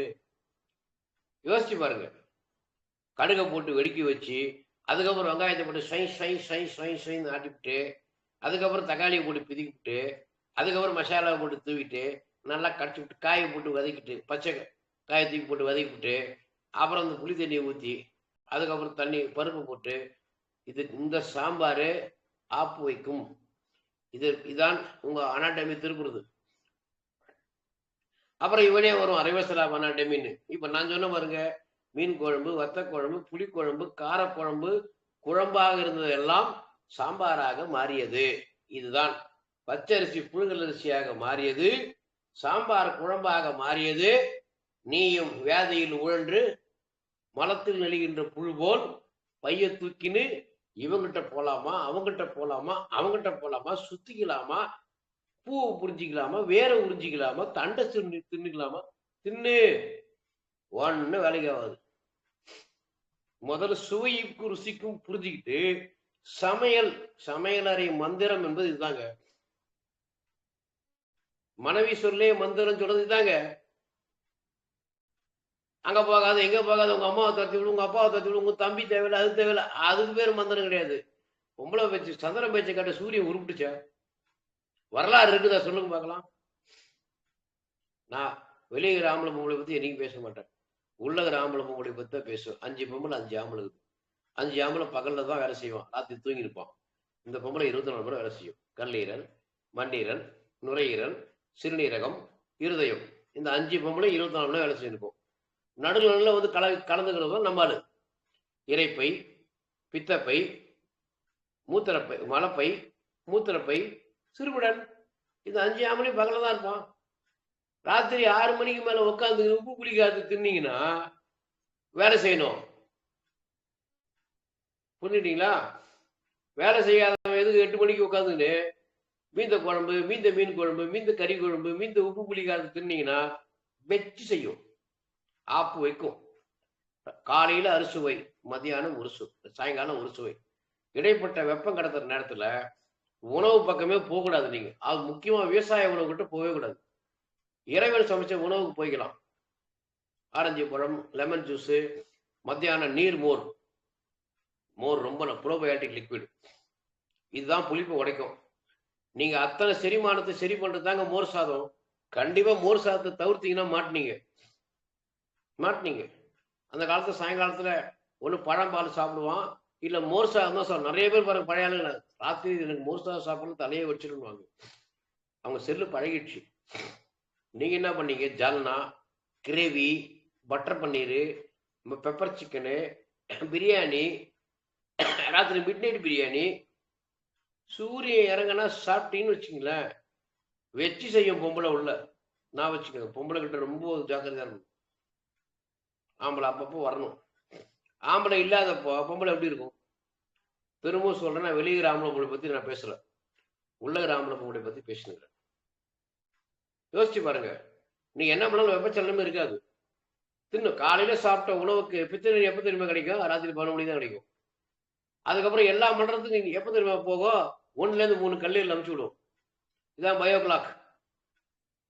இந்த பயோ கிளாக்ல 1ல இருந்து 3 தான் உங்ககிட்ட எல்லாமே போயிட்டு 3 மணிக்கு திருப்பி ஒண்ணு மனஜலம் கழிக்க வெளியே பிரம்ம முகூர்த்தம்.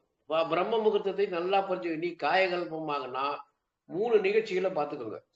3ல இருந்து 5க்குள்ள எழுந்து 3வது இது உயிர் சமையல் பிராணாயாமம், இல்லைன்னா கை காலாற்ற வேலை. மாடிப்படி ஏறலாம், இல்ல மாடியில நடக்கலாம், மண்ணில் நடக்கலாம், வேகமாக நடக்கலாம். இதெல்லாம் காற்றை எரிப்பது. காற்றை எரிப்பது தான் பிராணாயாமம்.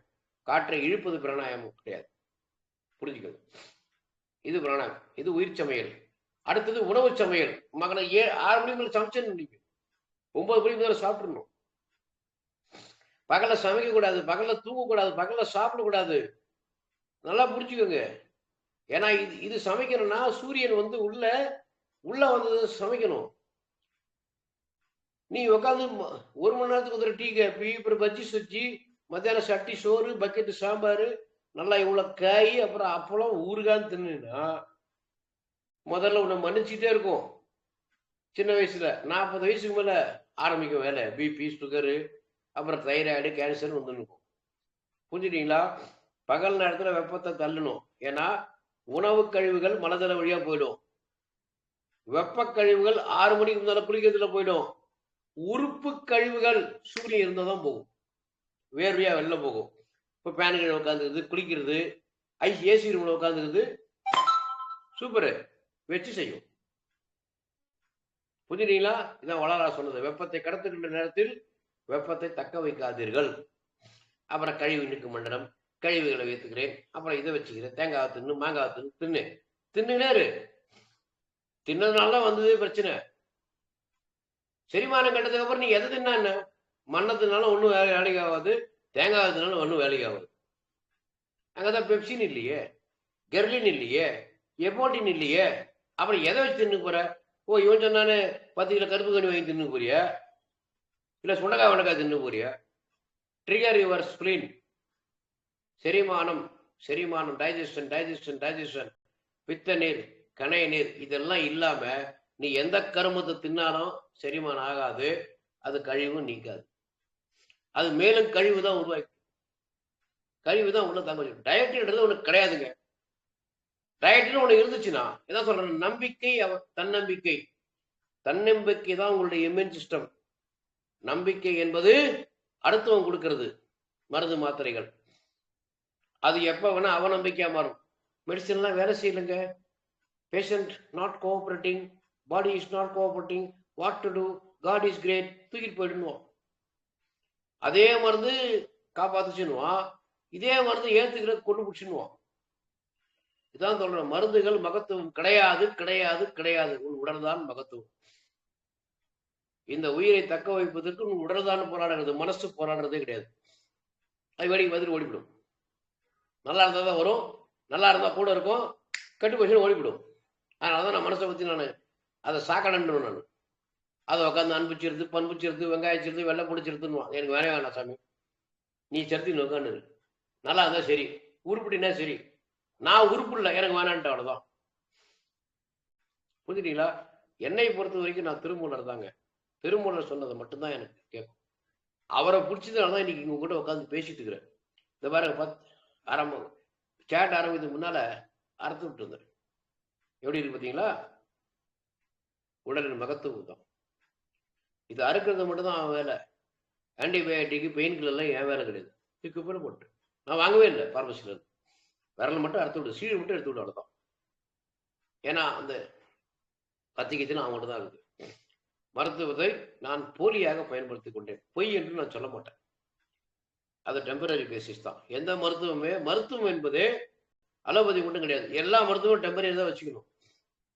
அதை நீங்க பெர்மனண்டா மாற்றக்கூடாது, மாற்றவும் வச்சுக்கூடாது. வேலைக்காரிய எங்க வைக்கணும், வீட்டுக்காரிய எங்க வைக்கணும். இம்யூன் சிஸ்டம் எப்பொழுதும் என்னை எதிர்வேல் காக்க. எத்தனை பேர் இருந்தாலும் உன்னை காப்பது என்பது எதிர்வேல் தான். உன்னுடைய own immune system will cure all the diseases.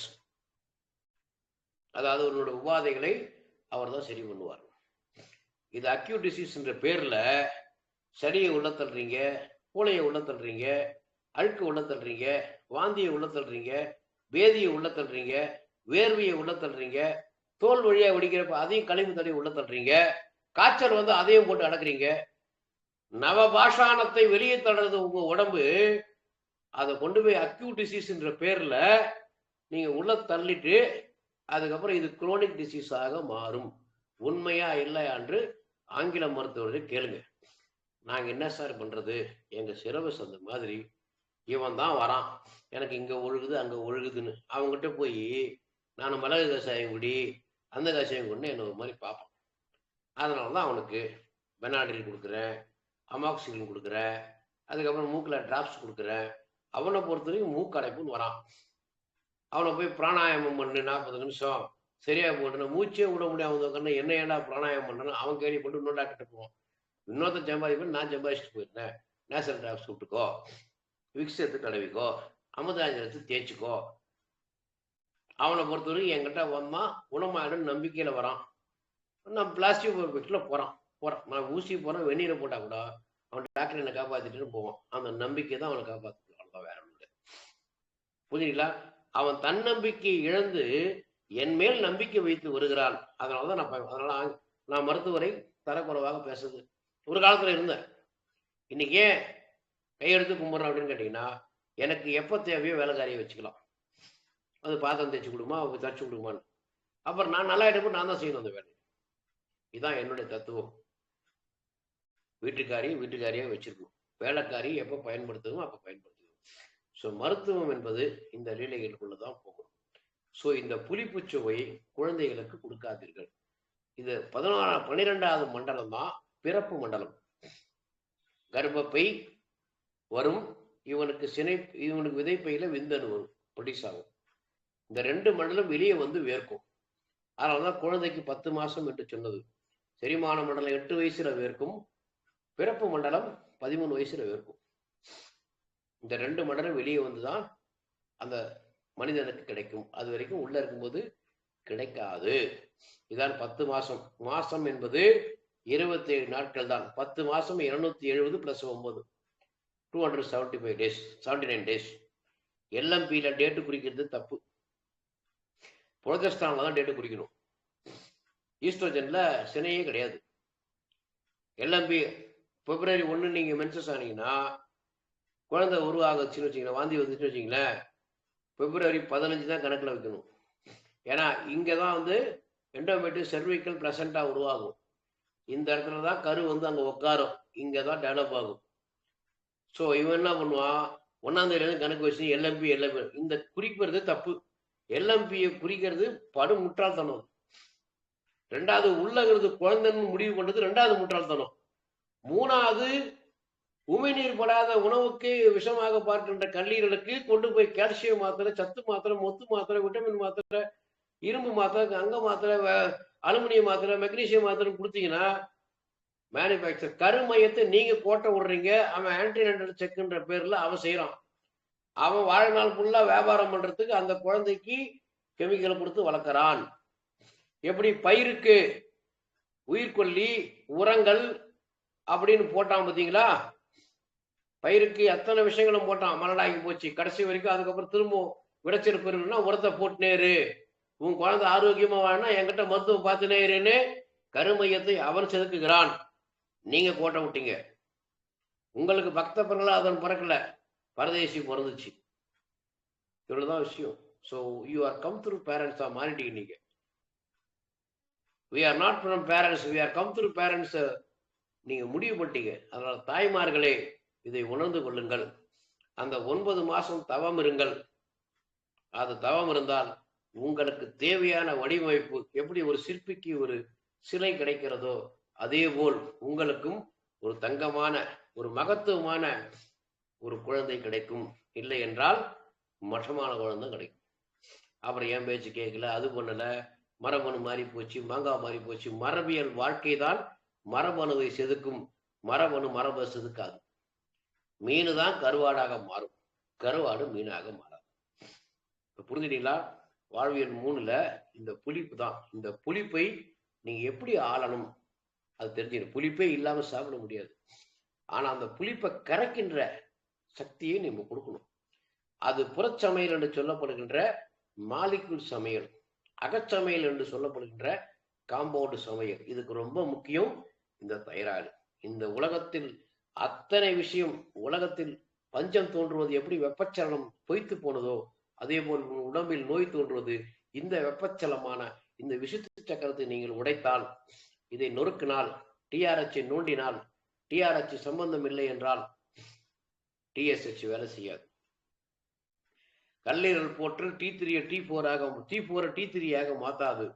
Stimulation பண்ணாம உட்காந்து T3 T4 TSH எடுத்து வச்சு பார்த்துக்கின்னு ஹைப்பர் தைராக்சினும் தைரோனாமும் சாப்பிட்டு இருப்பீங்க. எதுவுமே கிடையாது. ஹைப்போ எதா இருந்தாலும் அதை மாத்திரை தான். 25 mcg வரும், 50 mcg வரும், அப்புறம் 125 mcg மாதிரி தைராய்டை பிடிங்கி போட்டு அதுக்கப்புறம் உட்காந்துன்னு வாழ்நாளும் இருக்க தைரோனாமும் தைராக்சி சாப்பிடும். புரிஞ்சுட்டீங்களா? உங்க டிரான்ஸ்ஃபார்மர் சரி பண்ணுங்க. இது ஆன்மீகத்துல போய் உடைக்காதீங்க. அபான காற்று உணவை உண்பவன் சிவன் ஒருவன் மட்டும்தான் விழிநிலையில் உட்கார்ந்த நிலையில் தியானம் பண்ண முடியும். மனிதன் அன்கான்சியஸ் என்று சொல்லப்படுகின்ற சூப்பர் கான்சியஸ் உறக்கம்தான் ஒரிஜினல் தியானம். இதுதான் திருமூலர் சொன்னது. உறுப்புகள் தியானம் என்று சொன்னது எப்பொழுது நடக்கும் என்றால் உன் உறக்கத்தில் மட்டும்தான் நடக்கும். உட்கார்ந்து இருக்கும் போது நடக்காது. உட்கார்ந்து இருக்கும் போது மூச்சை கவனிப்பது, சக்கரத்தை சுற்றுவது என்பது சோம்பேறிகளின் விஷயம். அப்ப சோம்பேறிக்கு என்ன கிடைக்கும்? Ultimately the result is 0. So the choice is yours. உண்மையை நான் சொல்லிட்டேன். இதற்கு மேலேயும் நாம் உட்கார்ந்துக்கிட்டு அதை தான் நான் பண்ணுவேன். காலையில ஏந்தியா ஓடு, ராத்திரி முடங்கு, காலையில் இறங்கு. சூரியன் இருக்கும்போது ஏங்கி கொண்டிரு, சூரியன் இல்லாத போது முடங்கி கொண்டு.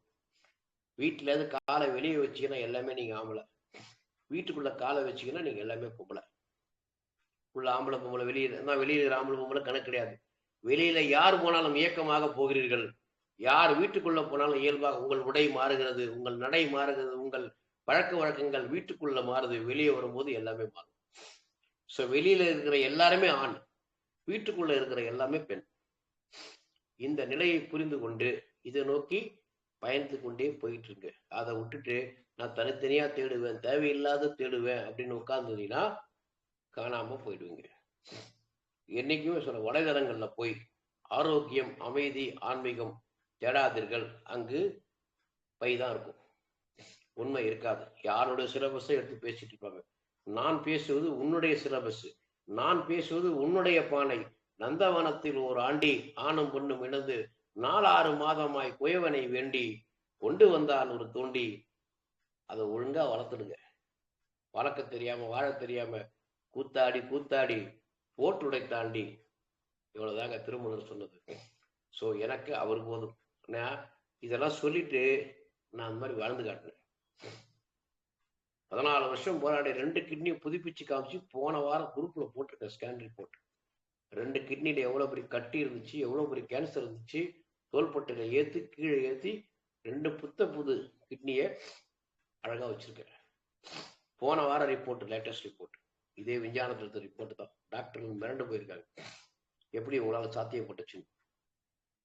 வாழ்ந்து காட்டணும். வாயில வடை சொல்ற பழக்கம் என்கிட்ட கிடையாது. வாழ்ந்து காட்டுவேன். எதை விஷயம் சொன்னாலும் வாழ்ந்து காட்டுவேன்.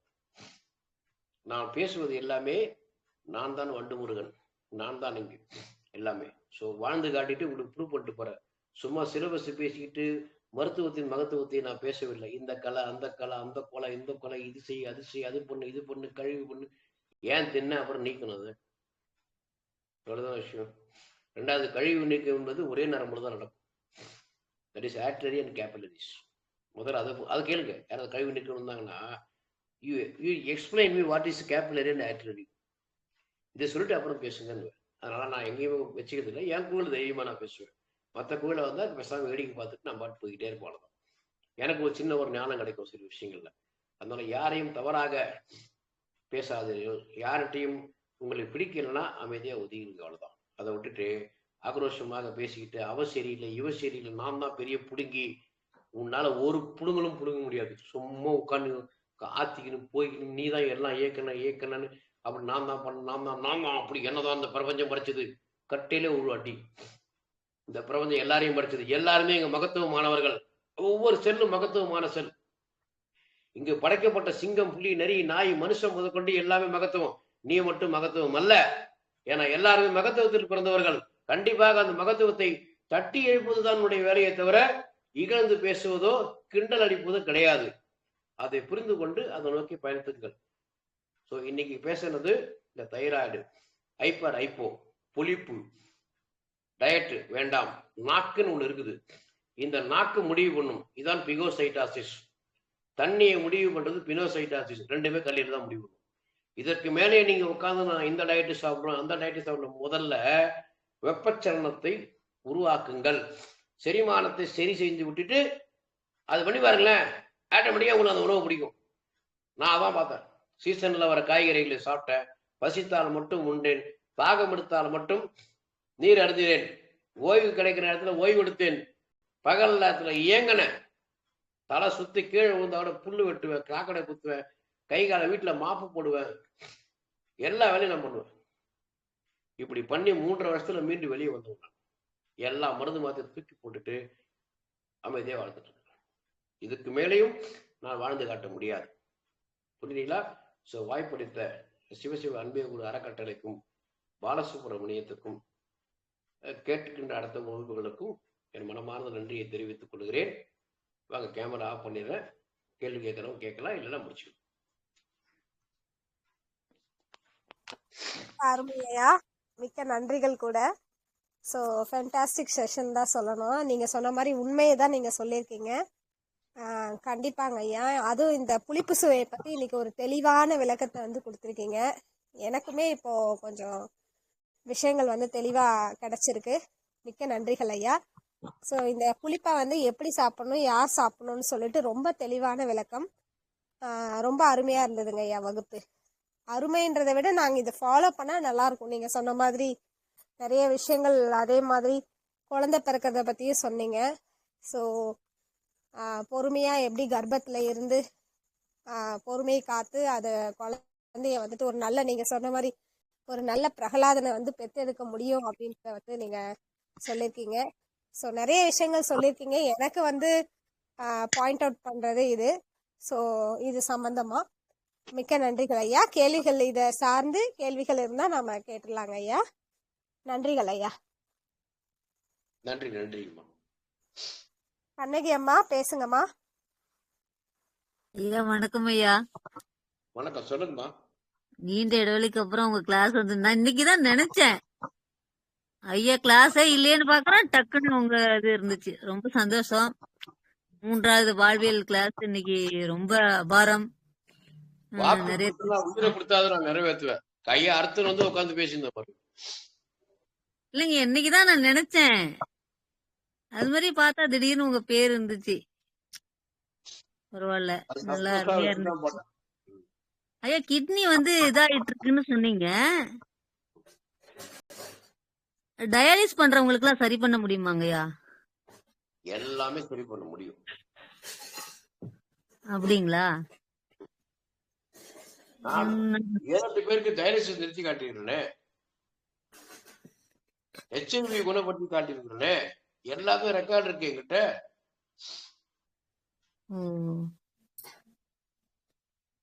ஆனா டயாலிஸ் ஒன்ஸ் பண்ணிட்டா அது வந்து சரி பண்ண முடியாதுங்கிற மாதிரி அந்த அறிவியல்ல சொல்றாங்க.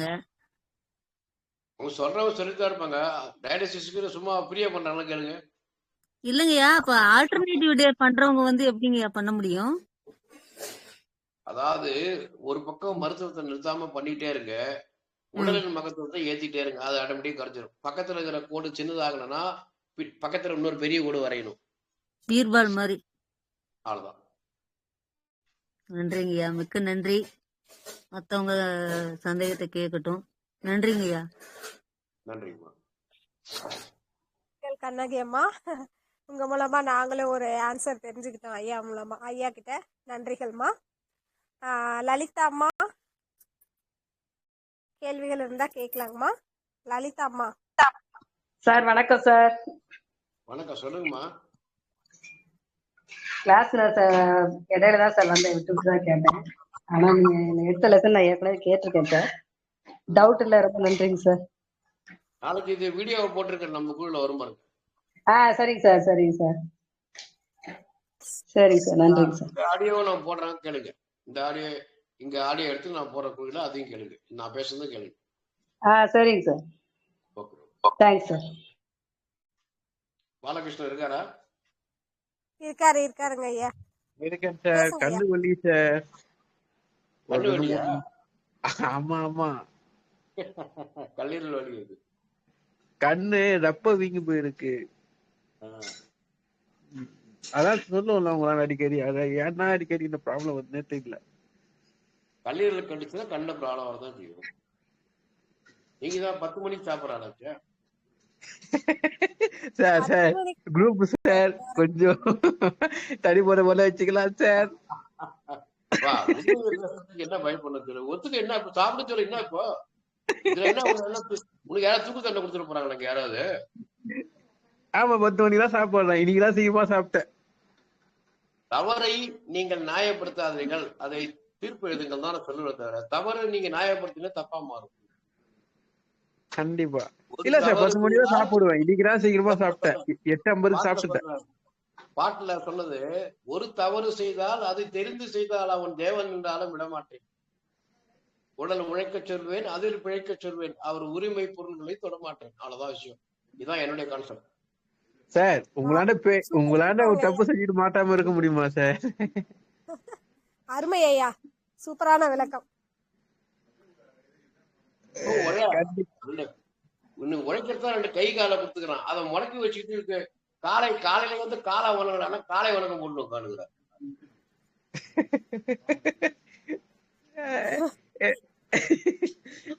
இன்னைக்கு நான் சிக்கிட்டேன் போலப்பா. ஐயா, நம்ம ரெக்கார்டிங் ஆஃப் பண்ணிட்டு பேசிக்கலாம். நீங்க இல்ல இருங்க வரேன். ஐயா பேசிட்டு இருக்காரு, டக்குன்னு வேண்டாம், ஆஃப் பண்ண தேவையில்ல. என்னோட ரெக்கார்டிங் தானே பேசுறேன். அதுவா? ஐயா, என்னோட சூழ்நிலை வந்து சொல்லித்தானே ஆகணுமா?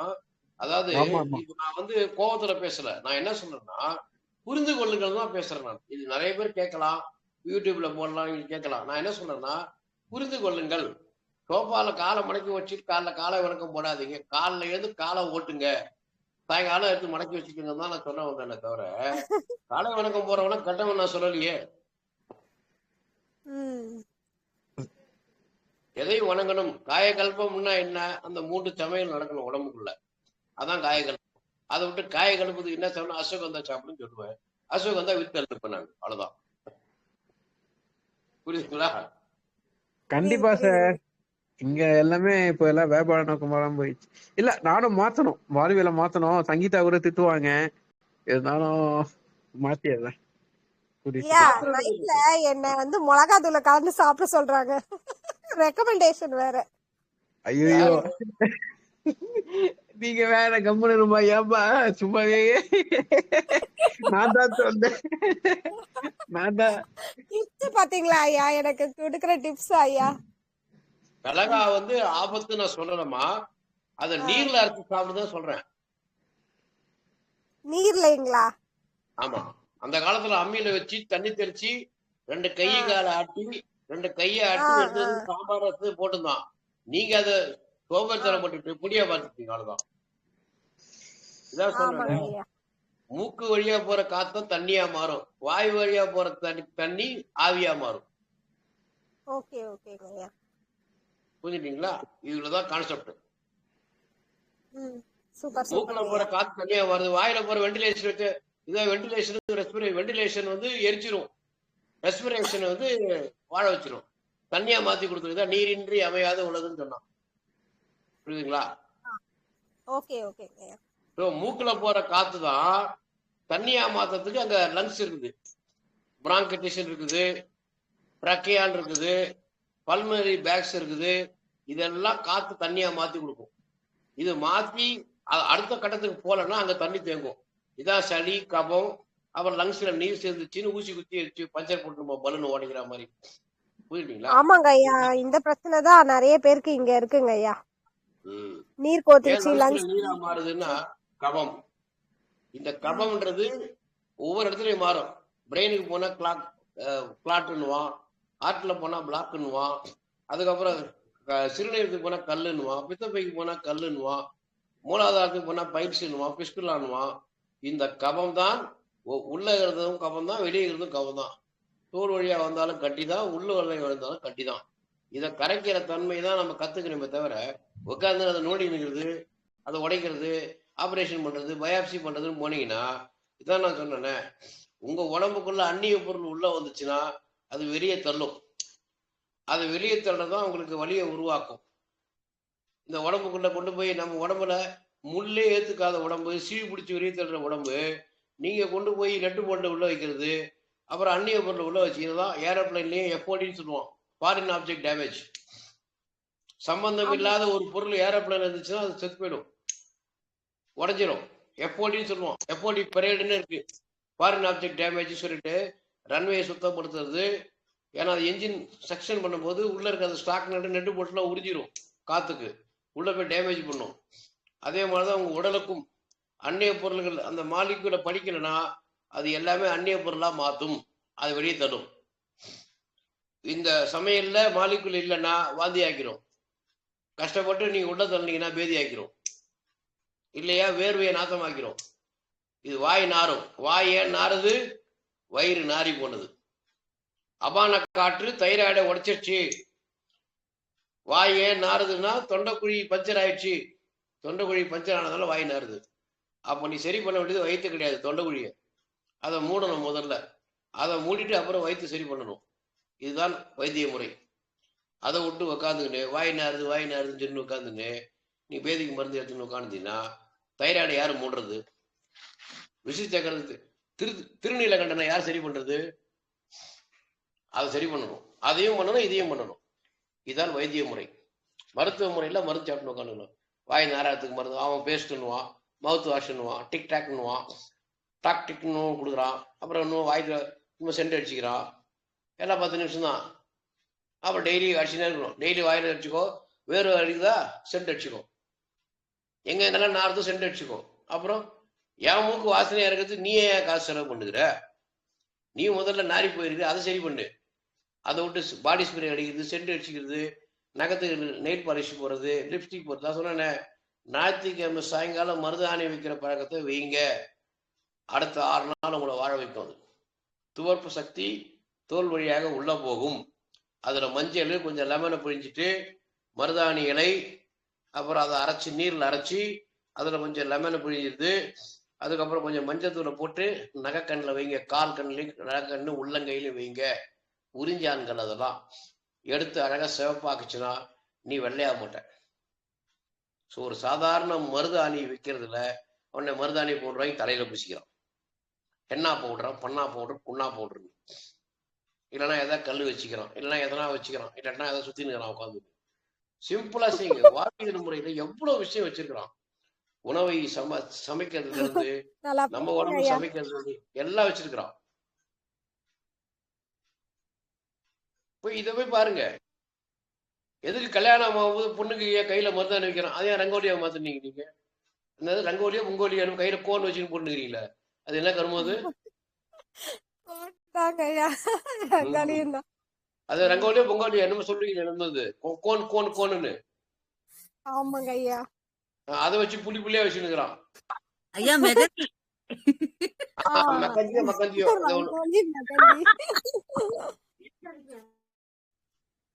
இதெல்லாம் தூக்கி குப்பையில போடுங்க. கல்யாணம் ஆன புதுசுல என் பொண்ணுக்கு மாப்பிள்ளைங்க வைக்கிறான்னா இதான் காரணம். எல்லாம் உடம்பு சாந்தமா இருக்கணும். நான் வச்சுக்கோங்க, துவர்ப்பு சக்தி வேணும். காலையில கசப்பு, சாயங்காலம் துவர்ப்பு. இன்பிட்வீன்ல காலையில ஒரு சுவை அறுசுவை, சாயங்காலம் ஒரே சுவை. பகல் நேரத்துல பேசாம வேடிக்கை பாருங்க. பகல் நேரத்துல சமைக்காதீங்க, பகல் நேரத்துல தூங்காதீங்க, பகல் நேரத்துல சாப்பிடாதீங்க. பகல் நேரத்துல சூரியன் இருக்கும்போது சாப்பிட்ட உணவை எரிச்சிட்டு போயிட்டே இருங்க. சூரியன் இருக்கும்போது தின்னுனே இருந்தீங்கன்னா அடுத்த மண்டலத்துக்கு போவே போகாது, தின்னுனே இருக்கணும்.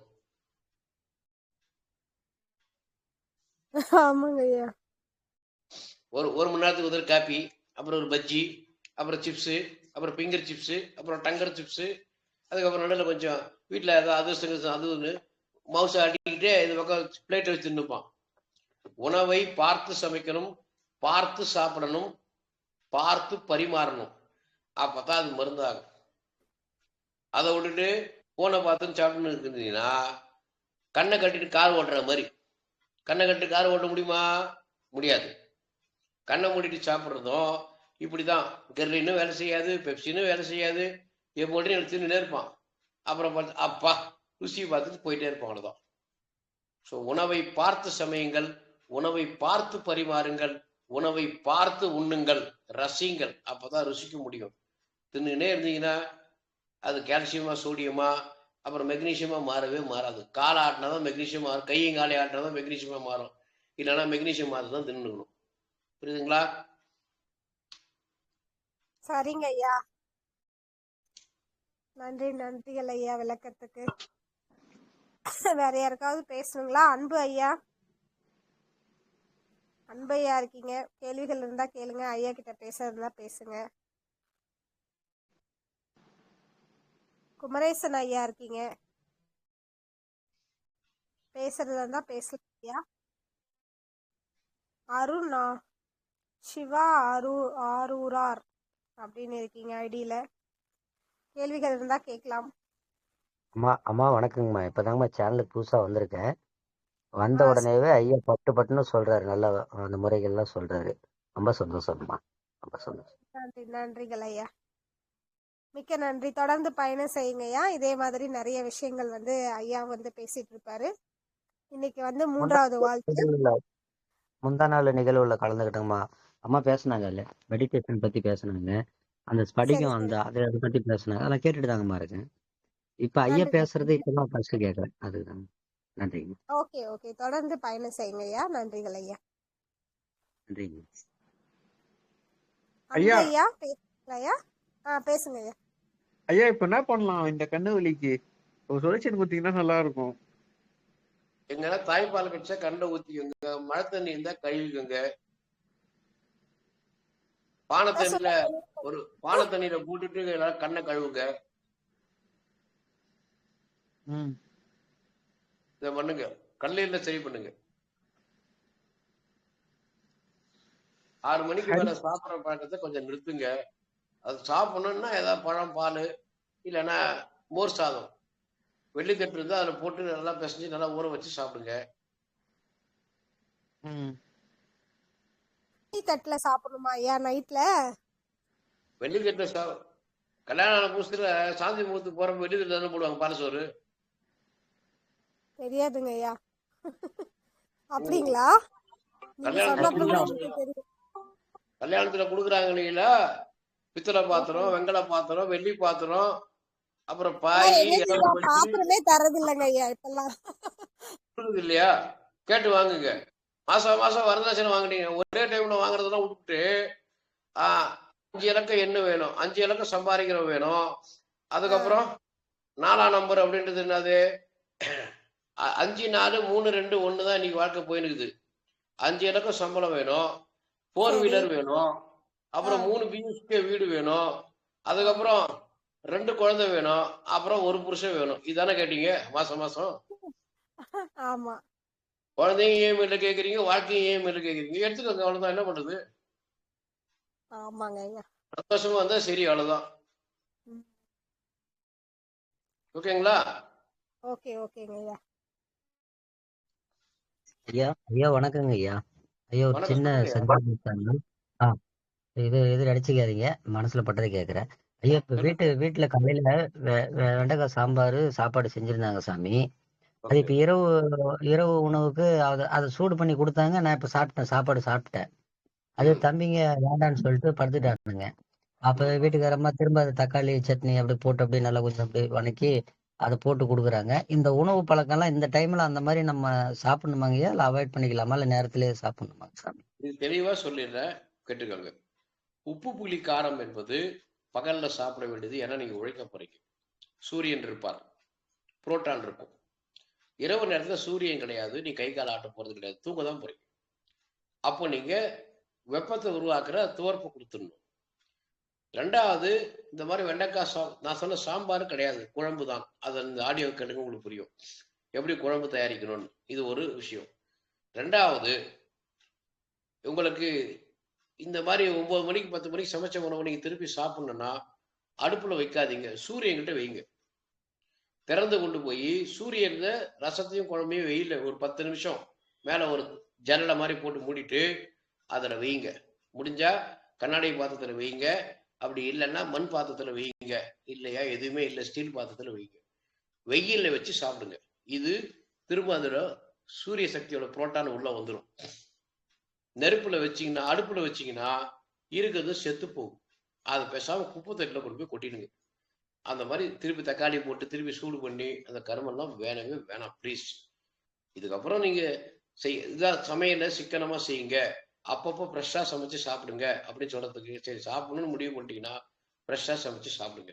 மீந்து போனதை சூடு பண்ணி சாப்பிட்டீங்கன்னா செத்த உணவை அறுத்து வேக வச்சுட்டிங்கிற மாதிரி. வேண்டாமங்க ஐயா, இப்படி பண்ணிக்கங்க. அப்படி பகல்ல மீந்து போச்சு சாயங்காலம் 6 மணிக்கு முன்னால சாப்பிடணும்னா சூரிய ஒளியில வைங்க. சூரியன் 3ஆ இருக்கும்.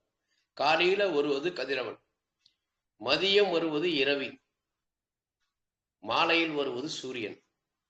காலையில முதுகு காட்டு, சாயங்காலம் முகத்தை காட்டு, மாற காட்டு, நடுவுல தேங்காய் எண்ணெய் தலைவின்னு படுத்து காட்டு. இதுதான் உடம்புல இருக்கிற புரோட்டான். இதுதான் மற்ற ஜீவராசிகள். எல்லா ஜீவராசிகளும் மழை நீர், காற்று, மண் சக்தி, சூரிய சக்தி எடுத்துதான் மாம்பழம், பலாப்பழம், மாதுளம்பழம் நீங்கெல்லாம் சொல்றீங்களே, இதெல்லாம் இங்கதான் எடுக்குது. யாரும் அது 3 வேளை சாப்பிட்டுட்டு இதெல்லாம் தயாரிக்கல. இது 3 தான். இந்த 4 விஷயங்கள் தான் இனிமேல் பலிக்கும். இனிமேல் எந்த மருத்துவம் உடம்புக்கு வேலை செய்யாது. இந்த நிலைக்கு உலகம் புனரமைத்து கொண்டு போய் கொண்டிருக்கிறது. அதனாலதான் திரும்ப நீங்க இதை நான் சாப்பிடுவேன், அது சாப்பிடுவேன். ஈவன் காபி டீயே மூலிகைன்னு தான் நான் சொல்லுவேன். மலையில விளையாது எல்லாமே மூலிகை சார், மண்ணில் விளையுது எல்லாமே தாவரம். நான் வச்சுக்கோங்க, மண்ணில் விளையுது மூலிகையே கிடையாது. தெளிவா பதிவு பண்ணிக்கோங்க. மண்ணோட சேரும்போது அது நெருப்பு படணும். இதான் வெள்ளைக்காரன் என்ன பண்ணா, மலையில விளையிற டீ காபி அவன் சாப்பிட்டான். அந்த டீயே கிரீன் டீன்றான். அந்த இலையை எடுத்து நீங்க டிகாஷன் போட்டு சாப்பிடணும், டீ தூளா மாற்றி சாப்பிடக்கூடாது. அதே மாதிரி காப்பி கொட்டையை வாங்கி நீங்க வறுத்து எப்போ தேவையோ ஒரு கைப்பிடி எடுத்து மிக்சியில் அரைச்சி பொடி பண்ணி அதில் தண்ணி ஊற்றி அந்த தண்ணீர் காப்பி தான் நீங்க குடிக்கணும். அதை விட்டுட்டு பாலில் கரைகிற இந்த இன்ஸ்டன்ட் காப்பின்னு சொல்லப்படுகின்ற இந்த ப்ரூ நெஸ்கேப்ல சாப்பிட்டீங்கன்னா வச்சு செய்யும்.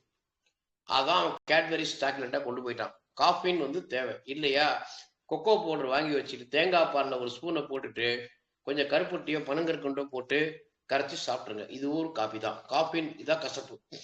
நீங்க பியூர் காப்பி கொட்டை காப்பி பாருங்க, கசக்கும். சிக்கிரி கலந்தா அது மணக்கும். சிக்கிரி கலக்கக்கூடாது. பியூர் காப்பி கொட்டையை நீங்க சாப்பிடும்போது அதுவும் ஒரு சிறந்த மூலிகை. மலையில் விளைகின்ற காப்பியும் டீயும் கூட மூலிகை தான், ஒரிஜினல் மூலிகை தான், வெள்ளைக்காரன் கண்டுபிடிச்சது. நம்ம உட்காந்து அதை கேள்வி பண்ணி உட்காந்துப்போம். இங்க உட்காந்து மண்ணில் விளையது உட்காந்து மூலிகை குடின்னு குடிச்சுன்னு உட்காந்துப்போம். மண்ணில் விளைவது என்பது தாவரம், விண்ணில் விளைவது மூலிகை. இதான் சஞ்சீவ மூலிகை. ஏபிடி அனுமார் சொல்லி கொடுத்தது. மலையை தூக்கின்னு வந்தார். மண்ணில் விளையது கொடுக்கல லக்ஷ்மணனுக்கு ராமாயணத்துல. ஸோ இதுக்கு மூலிகைக்கும் தாவரத்துக்கும் புரிஞ்சுக்கோங்க சார்.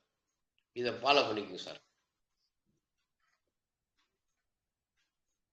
நன்றிங்கய்யா, அற்புதமா விளக்கிட்டீங்க. வீட்டுக்காரம்மா நீங்க சொன்னது எல்லாமே கேட்டுட்டாங்கய்யா. இந்த பழைய சாதம் மெல்ட் அவங்க அவாய்ட் பண்ணிக்குவாங்க சாமி. நன்றி. ஓகே சார், நன்றி சார். ஐயா நன்றிகள் ஐயா.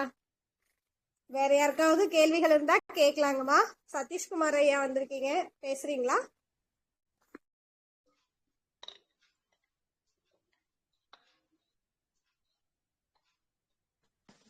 ஓகே, கேள்விகள் எல்லாம் முடிஞ்சிருச்சுங்க ஐயா போல. ஐயா அவர்களுக்கு அன்பான பேசுங்க ஐயா. குமரேசன் ஐயா பேசுங்க. வணக்கம். ஆத்மார்த்தமான வணக்கம் குமரேசன் ஐயா. ஆத்மார்த்தமான குருநாதருக்கு வணக்கம். என்றென்றும் நான் சாதாரண தான் இல்ல, இருப்பினும் ஒரு சில விஷயங்களை புரியும்படியாக உணர்த்துகின்ற ஒரு பாங்கு அது உங்கள்கிட்ட மட்டும்தான் இருக்கு.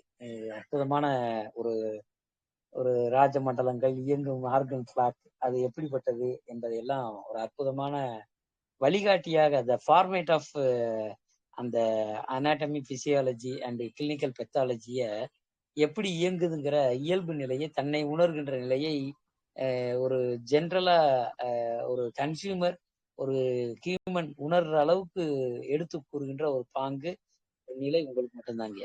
அது உங்களை இறைவன் படைத்த அந்த இயற்கை படைத்த ஒரு நிலை. அத நீங்க பண்ற சர்வீஸ் எல்லாம் வந்து அதுக்கு நாங்கெல்லாம் இந்த காலங்கள்ல வாழ்ற பாக்கியம்ங்கிறது பெரிய விஷயம். அதுலயும் வேதாந்தம், சித்தாந்தம், அந்த ரியாலிட்டி, அதுல இருக்கக்கூடிய ரகசியங்கள்லாம் மிக அற்புதமானவை. நல்லா நான் உங்களுக்கு சொல்ல வேண்டியது இல்லை, இருந்தாலும் உங்களோட சேர்ந்து இந்த பயணத்துல நான் ரொம்ப நேரம் வெயிட்டுக்கிட்டு இருந்தேன். அதுக்குள்ள சின்ன சின்ன வேலைகள் வந்துட்டு இப்போ போன்ல பேசிட்டேன். இந்த பஞ்சபூதமும் உடற் தத்துவத்தையும் முழுமையாக நாம் அறிந்திருக்கின்ற அந்த பேசிக் அந்த ரகசியங்களை நாம் தெரிந்திருந்தால் மட்டுமே சிஸ்டமேட்டிக்கா இயங்குகின்ற 12 ராஜ மண்டலங்களுக்கு அதனுடைய பிசியாலஜிக்கல் ஆட்டிடியூட் நமக்கு என்னங்கிறது, அதனுடைய இம்பேலன்சிங்ல இருக்கக்கூடிய ரகசியங்கள், அதை வந்து எப்படி பெத்தாலஜிக்கல் சார்ந்து நம்ம கிளினிக்கல் பெத்தாலஜி எப்படி கியூர் பண்ணலாம் அப்படிங்கிறது நாம மறு உந்தமா தர்ற ரகசியத்தை வந்து ரியாலிட்டியை நேச்சராகவே அதுவே சரி பண்ணிட்டுங்கிற ஒரு வந்து பத்திய முறையெல்லாம் உங்ககிட்ட நீங்க உணர்த்துற ஒவ்வொரு விஷயத்தையும் அது ஃபர்ஸ்ட் வந்து அந்த காசஸ் தெரிஞ்சிருக்கணும். எட்டியாலஜி காசஸ். இப்ப பிரித்திவின்னு எடுத்துக்கிட்டா மயிர், நரம்பு, தசை, தோல், எலும்பு என்று சொல்லப்படுகின்ற ரகசியங்கள் நிலம் தத்துவது. அப்பு என்று சொல்லப்படுகின்ற உதிரம், சீல், நீர், மூளை, மஜ்ஜை என்பது அவை சார்ந்தது. தேயு அப்படின்னம்னா அந்த ஆகாரம், துஞ்சல், போகம், பயம், சோம்பல் என்பது. இப்படி இருக்கக்கூடிய அந்த ஆக்டிவிட்டி செயல்படுத்தங்கள் அப்படிங்கிறது. வாய் என்பது உலர்த்துதல், நிற்றல், புணர்தல், ஓடல் அப்படிங்கிறது. அது வெலாசிட்டி ஆஃப் விஸ்காசிட்டியில இருக்கக்கூடிய ரகசியங்கள். இந்த ஆகாயம்ங்கிறது காமம், குரோதம், லோபம், போகம், ஆச்சரியம், மதம்ங்கிற ரகசியத்தெல்லாம் உணர்கின்ற இந்த பஞ்சபூதத்தினுடைய கேரக்டர்ஸ் அதை நம்ம தெரிஞ்சாலே பெரிய விஷயம் என்பது நீங்கள் கொடுத்த அண்டமும் பிண்டமும் ரகசியத்தினுடைய சாரம்சங்கய்யா. இது சித்தர்கள் கொடுத்திருந்தாலும் நீங்க புரியும்படியா கொடுத்தீங்க இல்லையா, அது பெரிய விஷயம். நான் சமீபத்துல இடையில அதை ஒரு சில குழுமங்கள்ல பேசினேன். அது அந்த சமயம் நான் ரெஃபர் பண்ணும்போது உங்களுடைய நோட்ஸ் தான் எடுத்தேன்.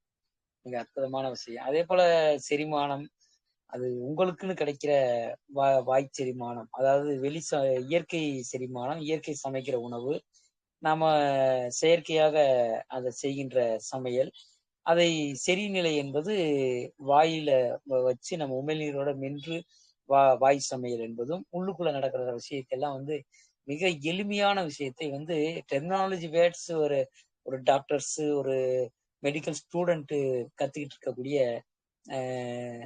ரகசியங்கள்லாம் பாத்தீங்கன்னா ஒரு கேடியல் நாட்சுங்கிற அந்த அந்த உணவு குழலினுடைய சங்கமம் அந்த ஃபண்டஸ்ங்கிற இறைப்பையினுடைய பாடியில எவ்வளவு இருக்கணும் அப்படிங்கிற ரகசியம் எல்லாம் நீங்கள் கற்றுக் கொடுத்த விஷயத்த ஒரு நண்பர் கூட சொன்னார் என்கிட்ட மிக அற்புதமா.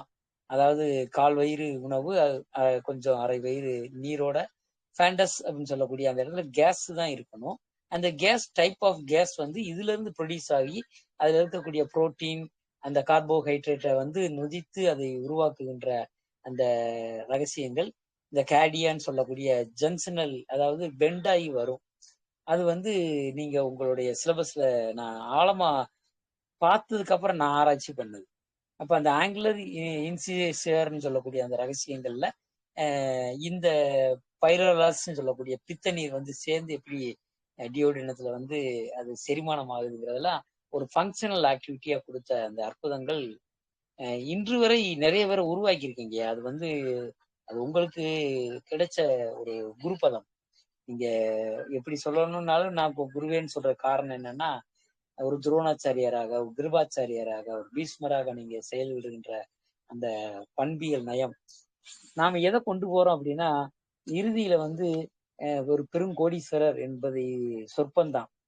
ஆனால் அவர் செய்த செயல்கள் வந்து பாத்தீங்கன்னா ரத்தன் டாட்டா அவருடைய கிரேஸ், அவர் பிளஸ்ஸிங், அவருடைய டெண்டன்சி, ஹியூமனிட்டி தான் பேசுனது.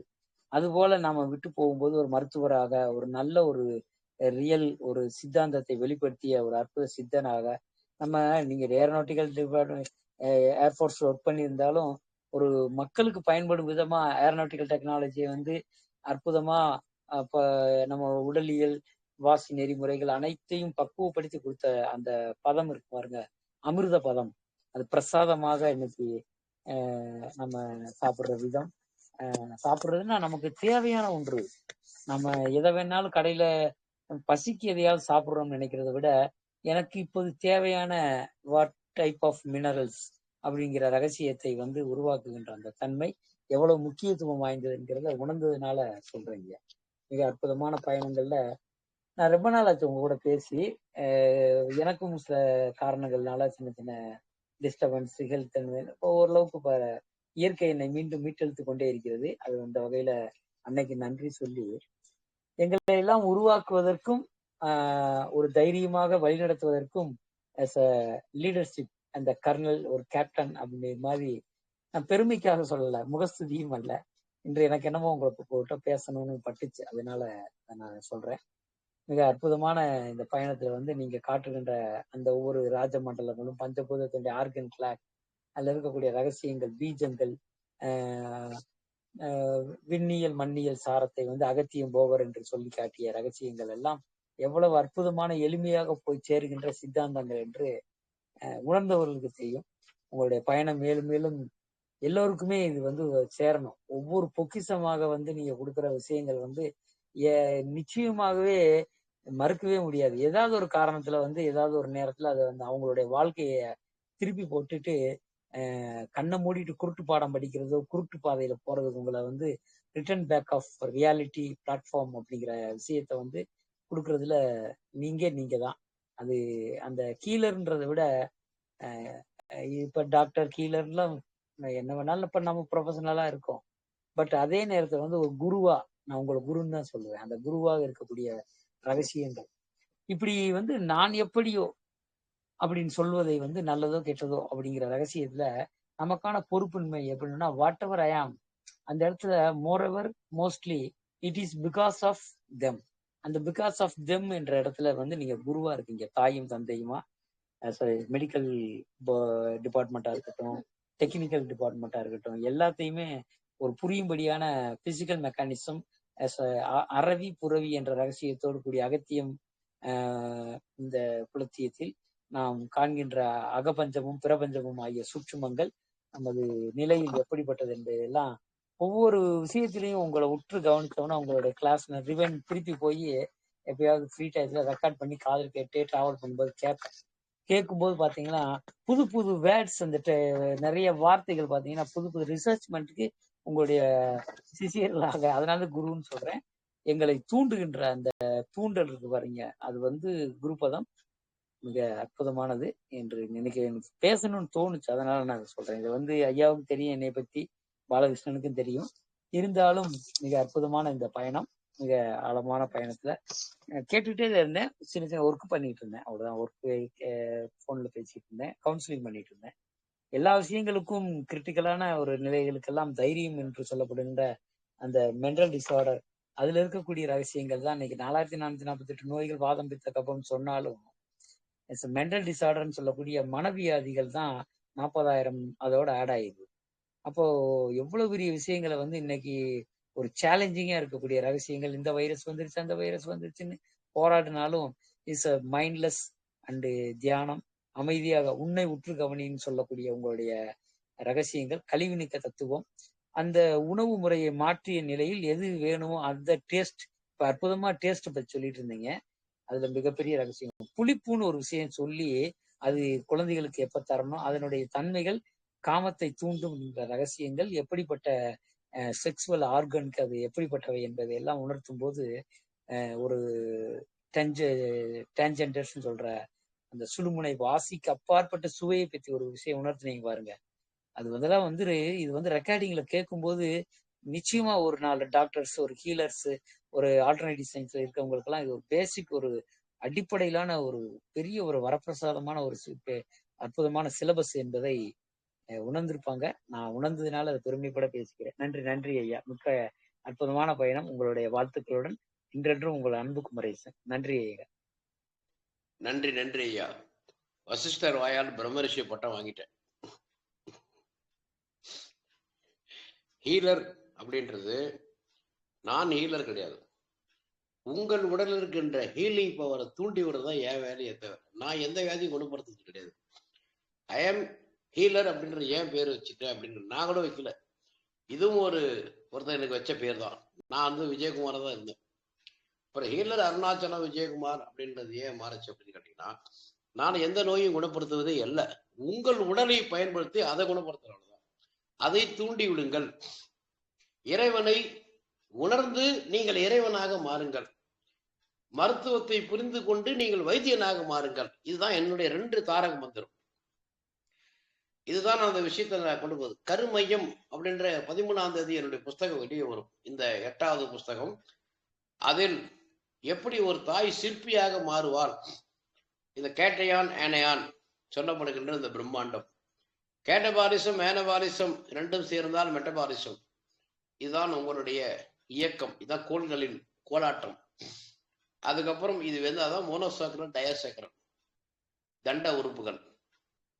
இந்த 3 விஷயத்தையும் நேர்கோட்டில் இந்த அஸ்ட்ரானமி அஸ்ட்ராலஜியா மாற்றணும். இந்த அஸ்ட்ரானமி என்பது பிரம்மாண்டம், பிரம்ம அணு. இதை அஸ்ட்ராலஜியாக மாற்றுவதுதான் நம்மளுடைய செழிப்பு, நம்மளுடைய வாழ்வியல் முறை. இது மூலமாகத்தான் நம்ம அதை கொண்டு போக முடியும். மருத்துவம் என்பது சைட்ல வச்சுக்கலாம், தப்பு இல்லை. நான் எப்பயுமே அதான் உறுதி சொல்லணும்னா, மருத்துவம் என்பது அது நம்ம உடம்புக்குள்ள எப்போ நம்ம மகத்துவத்தை இழக்கும் போது அப்போ மறு உந்து அப்படி தட்டி எழுப்பிக்கணும். அதை கொண்டு வந்து பெர்மனண்டா வைக்கும் போது நம்ம என்ன மாட்டிக்கணும், நோயோட வாழ பழகி கொள்வோம். அவ்வளவுதான் விஷயம். அந்த ஒரு விஷயத்துல தான் நான் 11 வருடமாக நோயோடவே வாழ்ந்தவன். நோயோட வாழ்ந்து 3 வருஷம் போராடி அதுக்கப்புறம் ஒன்னொன்னா குறைச்சு குறைச்சு குறைச்சு குறைச்சு வெளியே வந்தேன். இதான் மிகினும் குறையினும் நோய் அப்படின்னு நான் சொல்றது என்னன்னா, ஒரு மருந்தே நீங்க சாப்பிட்டு இருக்கும் போது உடல் தன் மகத்துவத்தை இழந்து கொண்டே போகும். அதான் அந்த இயக்கம், இந்த clockwise anticlockwise pendulum therapy என்று சொல்லுகிறது. நீங்க பிரம்மத்தை உணர்ந்து பாருங்களேன், உங்க உடம்ப 2ஆ பிரிக்கிறது அது பிரம்மம் தான். அந்த முதுகெலும்பா இருந்தாலும் சரி, முதுகுலகமாக இருந்தாலும் சரி, கீழே இருக்கிற மண்ணீரோட சேக்கரல், அதுக்கப்புறம் லும்பர், அதுக்கு மேல வர தோரியா, அதுக்கு மேல வர ஸ்பைன், அதுக்கு மேல வர சர்வைக்கல். இதுதான் அது. எல்லா உறுப்புக்கும் பாருங்க, லெப்ட் பெருசா இருக்கும், ரைட்டு சின்னதா இருக்கும். லிவர் கூட left lobe, right lobe, granules அப்படின்னு இருக்கும். நடுவில் ஒரு பிரம்மம் இருக்கும். கிட்னிலே பாருங்க மெடுலா இருக்கும், மூளையில மெடுலா ஆப்லங்கெட்டா இருக்கும், லங்ஸ்ல ட்ரக்கியா இருக்கும். இடது பக்கம் எல்லாம் பெருசா இருக்கும், வலது பக்கம் தான் சிறுசா இருக்கும். ஆணுக்கு விதைப்பை இடது பக்கம் பெருசா இருக்கும், வலது பக்கம் சிறுசா இருக்கும். பெண்ணுக்கு இடது பை சிறைப்பை பெருசா இருக்கும், வலது பக்கம் சிறுசா இருக்கும். லங்ஸ் பாருங்க, நெட்ல போய் அடிச்சு பாருங்க, சைஸ் ஆஃப் லங்ஸ். இதுதான் வாஸ்து.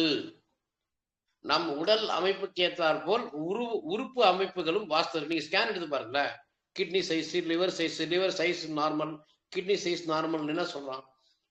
வாஸ்துவ நம்ம கேள்வி பண்றோம். நம்ம உடலுக்குள்ளேயே வாஸ்து இருக்குது, இல்லைன்னா அது காலி.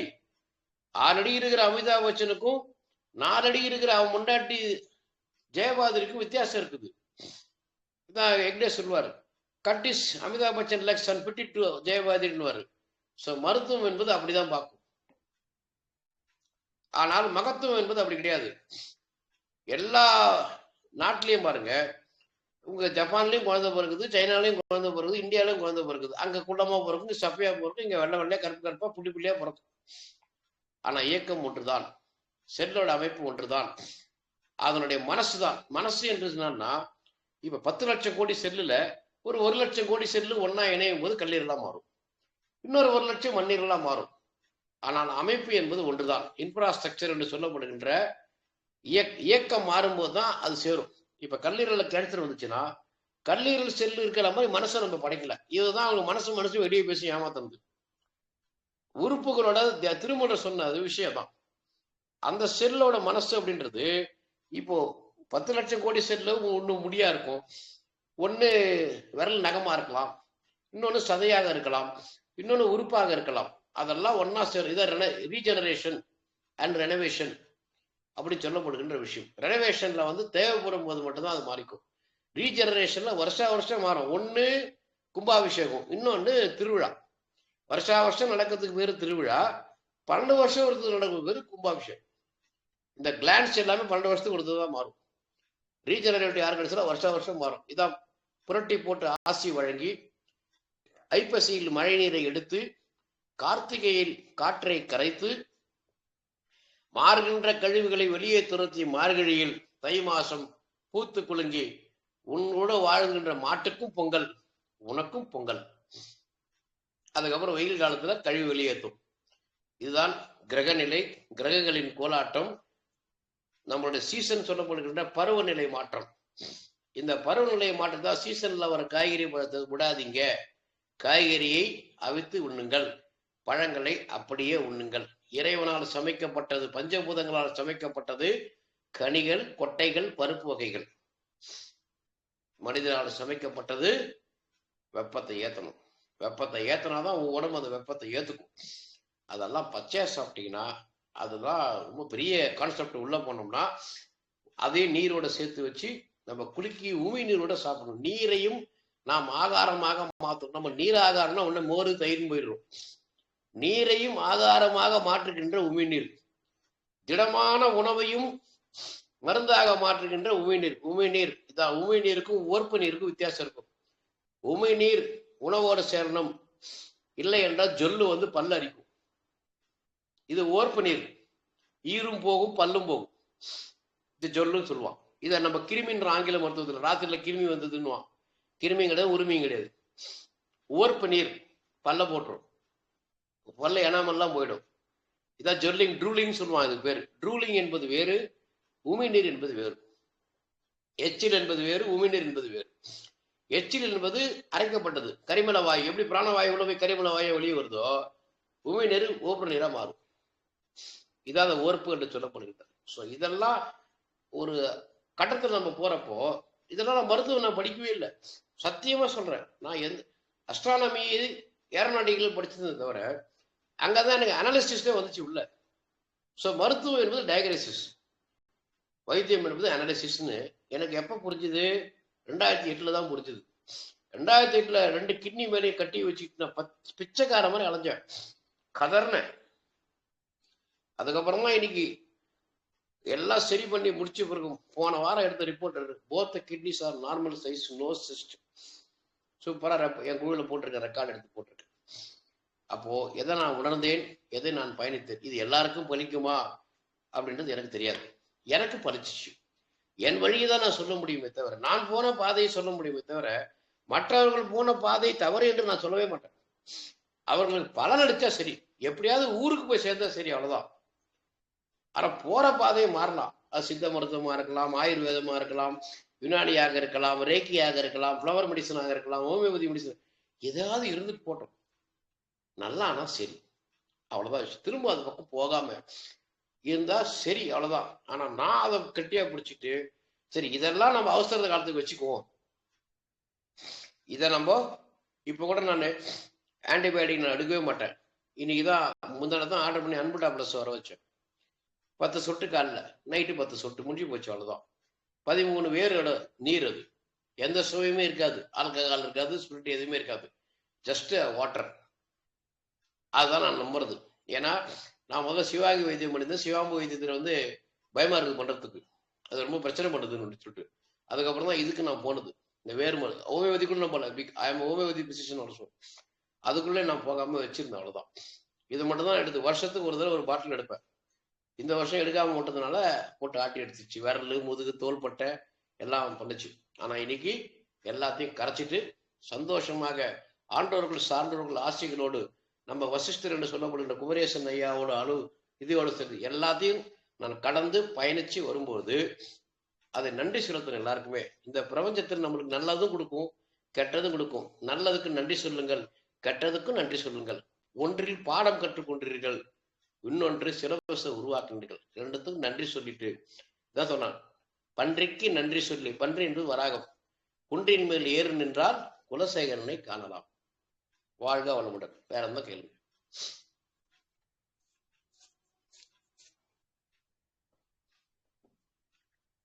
நன்றி. வேற யாராவது கேள்விகள் இருக்கா? மாலாமா இருக்கீங்க? நிறைய பேர் இருக்கீங்க, எல்லாரும் அன்மியூட்ல தான் இல்ல இருக்கீங்க. ஸ்ட்ரென்த் அதிகமா இருக்கு. ஆக்சுவலா உரை எடுக்கும் போது கூட இந்த அளவுக்கு ஸ்ட்ரென்த் இல்ல, கம்மியா இருந்தது. ஸ்ட்ரென்த் அதிகமா இருக்கு, கொஸ்டின்ஸ் இருந்தா கேட்கலாம்.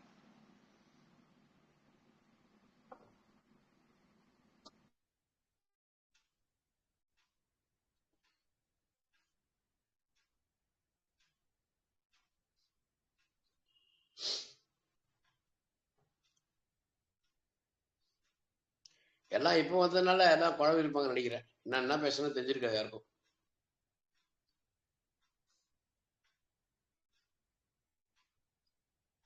ஆமாங்க ஐயா. யாராவது புதுசா வந்தவங்க கேட்கலன்னா நீங்க ரெக்கார்டிங் வீடியோ ஆடியோ வந்துட்டு வரும், வீடியோவும் ஆடியோவும் வரும். ஸோ நீங்க வந்து டெலிகிராம் சேனல்ல, நம்ம டெலிகிராம் சேனல்ல அல்லது யூடியூப் சேனல்ல வந்து நீங்க பாத்துக்கலாம். சரிங்களா? வேற யாருக்காவது கேள்விகள் இருந்தா இப்ப கேட்டுக்கலாம் ஐயா கிட்ட.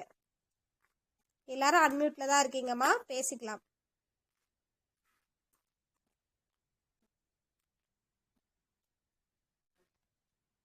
ஓகே, எல்லாரும் சைலண்டா இருக்காங்க. ஐயா பாலா ஐயா இருக்கீங்களா? டிசைட் முடிச்சுலாம் வைண்ட் அப் பண்ணிக்கலாம், ஒன்றும் பிரச்சனை இல்லை. ஓகே ஓகே ஐயா, உங்களுக்கு ஓகேங்களா? வைண்ட் அப் பண்ணிக்கலாங்களா ஐயா? நன்றி நன்றி. நானும் இப்பதான் அவசர அவசரமா வந்து இன்னும் நான் ட்ரெஸ் கூட மாத்தல, அப்படியே உட்காந்து வரலோட பேசினுக்கு ஆபரேஷன் பண்ண வரலோட. சரிங்க ஐயா, சரிங்க ஐயா, ரெஸ்ட் எடுங்க ஐயா. மிக்க நன்றி. இந்த ஒரு பெரிய ஒரு காயத்திலேயே எங்களுக்காக வந்து நேரத்துக்கு வந்து பேசியிருக்கீங்க. சோ அதுக்காகவே உங்களுக்கு மிகப்பெரிய ஒரு நன்றிகள் வந்து தெரிவிச்சுக்கணும். வாக்கு கொடுத்துட்டேன்னா உயிர் இருந்தா பேசிடுவேன், இல்ல விட்டுருவாங்க. சார் உங்களை நான் போன் லைன்ல வரேன், இருங்க ஒரு வார்த்தை போன் போட்டு.